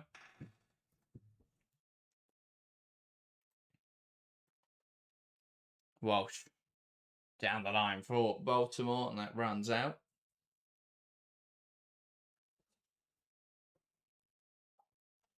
So, United now with a throw-in on this near side. Janssen looking down the line. Header won by Walsh. Captain nods on. Letitia gets there. Captain reacts to the second ball. And was caught there by Letitia. It's just to have come off Captain, and she's not happy, but it will be United throw. Ball down the line. Mallard nowhere to go. And a United free kick as it's judged. She was pulled back by Baltimore. Yeah, Chelsea just doing well to take the pace out this game, keep the ball in the United half. And as Janssen launches it long, header won by Chelsea. Walsh goes home, and that's the whistle on the first 15 minutes of extra time. 15 to follow here at Kings Meadow. But Chelsea, as it stands, the ones with the advantage. Naomi Germa poking home a corner. And Chelsea lead with 15 to play. Yeah. Rotation massively helping the Blues, and United's lack of squad depth is really being highlighted in this extra time period. Chelsea being able to make a triple change as we entered extra time, whilst United had to stick with the 11 that was on the pitch, and it's really costing them because Chelsea can just have got more in the tank, can move the ball quicker, and can make things happen. United, having played the Champions League knockouts with the amount of injuries and the lack of squad rotation that they've got available to them, fatigue is really setting in, and Chelsea just seem to be able to move half a yard quicker at the moment. Yeah, absolutely. Those couple more changes. I mean, United's readying for a double change. What impact can Georgia and Shula have on not only what United are looking to do, but how, in terms of them being able to try and find an equaliser? Oh, it's massive. Substitutions and extra time can always make the difference, and usually they are the players to step up and deliver. Leia Shula is a quality number 9, and with United especially, probably you'd expect them to change to a 2 up front formation. You think they're going to look to put Chelsea's backline under a lot of pressure and see if her and Turlan can work off each other. George makes sense. Janssen's struggling. A bit more of an aggressive player as well, and Janssen's on a yellow card, so it makes sense. But Skinner's got the tactics board out, and he is going to try everything to get his side level and send us to penalties. But a massive 15 minutes now for Manchester United to try and find an equaliser. Indeed. So the team talks are done. No sense of players returning to the field. 15 more minutes of action. And of course, remember that following the conclusion of this game, we will be live for the Merseyside Derby, another game of FA Cup action. As Liverpool take on Everton. And that game kicking off in 45 minutes' time. United really going for it with a Nalsund and Turner replacer. Janssen stays on there. So Janssen moves to centre half. And yeah, they've got one midfielder, really. I guess they've still got Awujo in there, to be fair. But it's going to be quite an aggressive midfield setup. Park from the middle, waiting for the referee's signal. And now we are back underway. 15 more minutes of action here. Can Chelsea see it out? Can United force us to penalties? Mallard. Forced backwards. Baltimore in pursuit. Mallard changes with a turn of pace to drive the ball forwards. Out towards the right-hand side. Lundqvist with a lot of space to work with. Crosses it in. It drops now in the box. It's cleared away. Mallard heads it back in there. Now Cuthbert on hand to win it back. Trying to steer it clear under pressure from Shula. Clips up the line. And George heads it down. Captain. Baltimore back to Captain. And now Cuthbert can carry it forwards and draw the foul of Gabby George. Yeah. And Mark Skinner. Well, I think George does avoid the yellow card. I thought she was going to get booked for that. But really good from Chelsea absorbing the pressure. And Cuthbert does well to draw that. The foul is more important there than Cuthbert getting through. Chelsea don't need Aaron Cuthbert to try and run the ball through the middle of the pitch. They need a free kick to slow the game down and just stop United going forwards. To Berman. Sends it up the line. Kerr across to contest and does win it off Letitia. Now Wrighton can carry this ball down the left-hand side. Miyazawa tries to stop her in her tracks. Wrighton still going. The cutback, though, will be won by Janssen, who clears only as far as Berman down the line. Into Wrighton. Or Captain, sorry. Competing with Awujo. That pass, though, finding Walsh. And Chelsea can just hold this ball in the corner. So odd choice from United there. They need to get the ball down. They need to play. Clearing it away while it deals with the imminent threat. Chelsea are just trying to hold the ball. Yeah. Walsh. Wrighton. Ball in. Ooh. And that's a great chance. Kerr can't quite get there. As the ball just zips past her. Great delivery from Wrighton. Kerr had gone too early. And the flag does go up promptly. Kerr does get her head to it. Not quite able to drive the direction. Would have been offside anyway. Yeah. Another good chance for Chelsea to kill the game, though. And that is the one thing that will just be in the back of their minds, is they haven't put this game to bed. Baltimore. Bigger Captain now. Miyazawa down the line to Mallard. Options down the left-hand side. Still carrying it is Melvin Mallard. Good challenge from Captain. And that will be a Chelsea throw. Mallard frustrated. Carpenter works her way up the line. Throws it into Kerr. Great hold up now. Baltimore. Trying to clip it towards Kerr. Buchanan clears. Cuthbert felled, deemed legal though. Park with a strike. Takes a deflection and a comfortable claim for Hampton. Yeah, again, not bad play from Manchester United. Now still coming forward, but yeah, an important touch from Germa to put that comfortably into the arms of Hannah Hampton. Kerr gets around Janssen brilliantly. Has Baltimore in the box. Will hold it up. Cuts it back. Captain on the edge. Can she strike it? Ooh. Almost finding the far corner. Brilliant effort from Vika Captain. Lovely move from Chelsea. So close to just burying it in that far corner. Oh, does well. Does really well. Does Vika Captain. Strikes it nicely but can't quite find the net. And United going for this is going to open the game up more. But Chelsea really, really want that third goal. Captain wins the header. Kerr to Wrighton. Through towards Kerr. Letitia gets there. Kerr, though, battles well. Letitia pulls her back. And this was likely to be a yellow card and a free kick right on the edge. Yeah, Letitia just trying everything and anything to win the ball back and to stop Sam Kerr progressing. But Kerr, fresher legs, Letitia struggling, just takes the Chelsea forward out. And that it leaves both United centre-halves on a yellow card and Chelsea with a free kick. It's United who need the goal, but it's Chelsea with the ball up the right end. Indeed, and well, this really could kill the game off. If they can find a route to goal.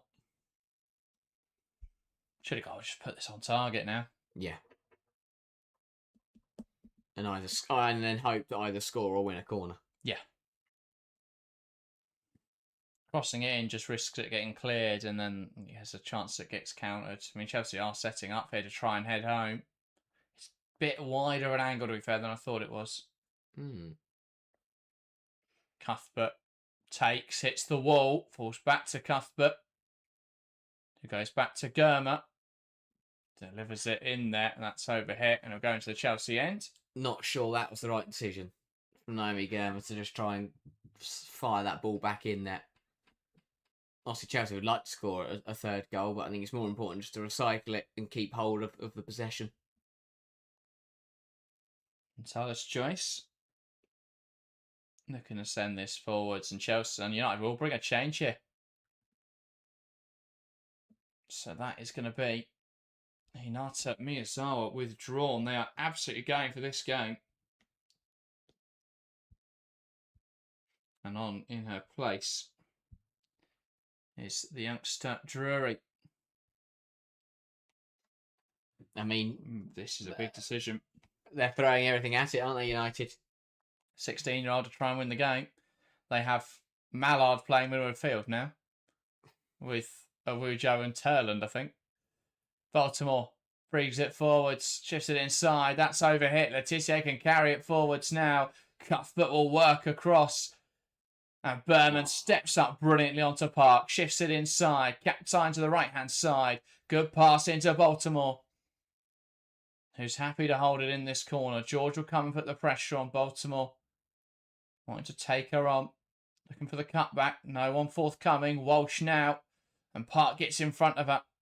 Baltimore should have just held that ball. Walsh wins it back. Falls though to Drury, who can't get it under her control. Chelsea throw. Yeah, Verla Berman has been phenomenal in this game. Yeah. United throwing everything at it, but Chelsea are standing firm. Cuthbert swings over the shoulder. And an offside flag on Kerr. You won't mind, as long as it slows the game down. A few fans there behind the assistant referee, letting their frustrations be known. And based on Kerr's reaction as well, perhaps it wasn't offside. Headed on well by Schuler. Will run through to Hannah Hampton. Jury put the pressure on Hampton, telling everyone to get forwards. So this will be launched. Then she drops it and launches it up the pitch. Kerr wins the header. Wrighton under her control, lifting it forwards. Kerr, well, she's not going to get to that one. It bounces through to Talis Joyce. Not sure why that went aerial from Guro Wrighton. Should have played it on the floor into Sam Kerr's feet. Wrighton trying to clip it through. Kerr hadn't got back into an offside position. Though.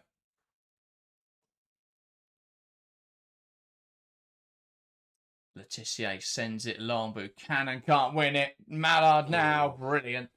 From Carpenter to get across. And Berman just trying to see it out of play. And she does so well. Deemed to have touched her as it left the field, though. United with the throw. Very smartly picked the ball up and dropped it the wrong side of the sideboard there as well. No one in a rush to get it. Letitia lifts it in there. Header towards goal. Brilliant goalkeeping from Hampton. Shula couldn't drive the power. No one could react. In a City shirt, quicker than Hannah Hampton. Baltimore now. Avujo holds her up. Baltimore does really well there to hold on to the football. Cuthbert, Walsh, Buchanan. Now Chelsea looking left. Hampton lifts it right. Picked off by Mallard. Poor decision from Hampton. Still coming forwards. Knocks it wide. Schuler across the box. Germa reacts quickest. Cuthbert heading forwards. And Baltimore. Touched back to Buchanan. Down the line to Baltimore. Tries to get away from Awujo. Does so well.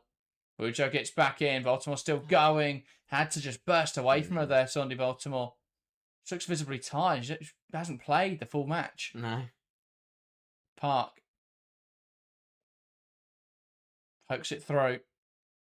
Turland. Lundvist. Blocked well by Berman. And prevented from going for a corner. Will trickle out for a United throw-in. Taken quickly to Letitia. 5 minutes left. Chelsea trying to withstand. Ball poked through. Shula gets the final touch. But that's only to nod it further wide. Oh, someone in a red shirt has got to turn that goalwards. Fired in from Letitia and it bounces in Chelsea's penalty area. Drury with a swing and a miss and Shula couldn't quite get there at the far post. But another teasing ball for United. And Hampton is understandably taking her time over this goal kick because Chelsea just need to take a bit of the pressure off and run down the clock. Indeed. Ball forwards. Headed on by Kerr, Janssen. Mallard nods it on. Turland. Buchanan tries to get up to it. Carpenter wins the header. It's a game of heads at the moment. It's United who have possession after it all. Baltimore out towards the left wing. Wrighton tries to find Kerr. Kerr, they come back from an offside position. 4 minutes to go then. Oh, I tell you what, this is going to be a nervy one for Chelsea. United have got nothing to lose. Just got to throw everything at it now. Ball forward to Mallard. Well brought down. Cuthbert makes a bit of a mess of it. Awujo. And United find a way through. Lundvist puts it back in there. Cuthbert. And then Baltimore getting it away. Wrighton competing with Lundvist. And that's too aggressive from Guro Wrighton. Free kick for United. That's silly. That's really silly from Guro Wrighton. It's such an unnecessary free kick to give away in that position. And it's going to give Letitia a chance to fire this one in. Yeah, that's unnecessary. And Chelsea's backline is going to be under pressure once again.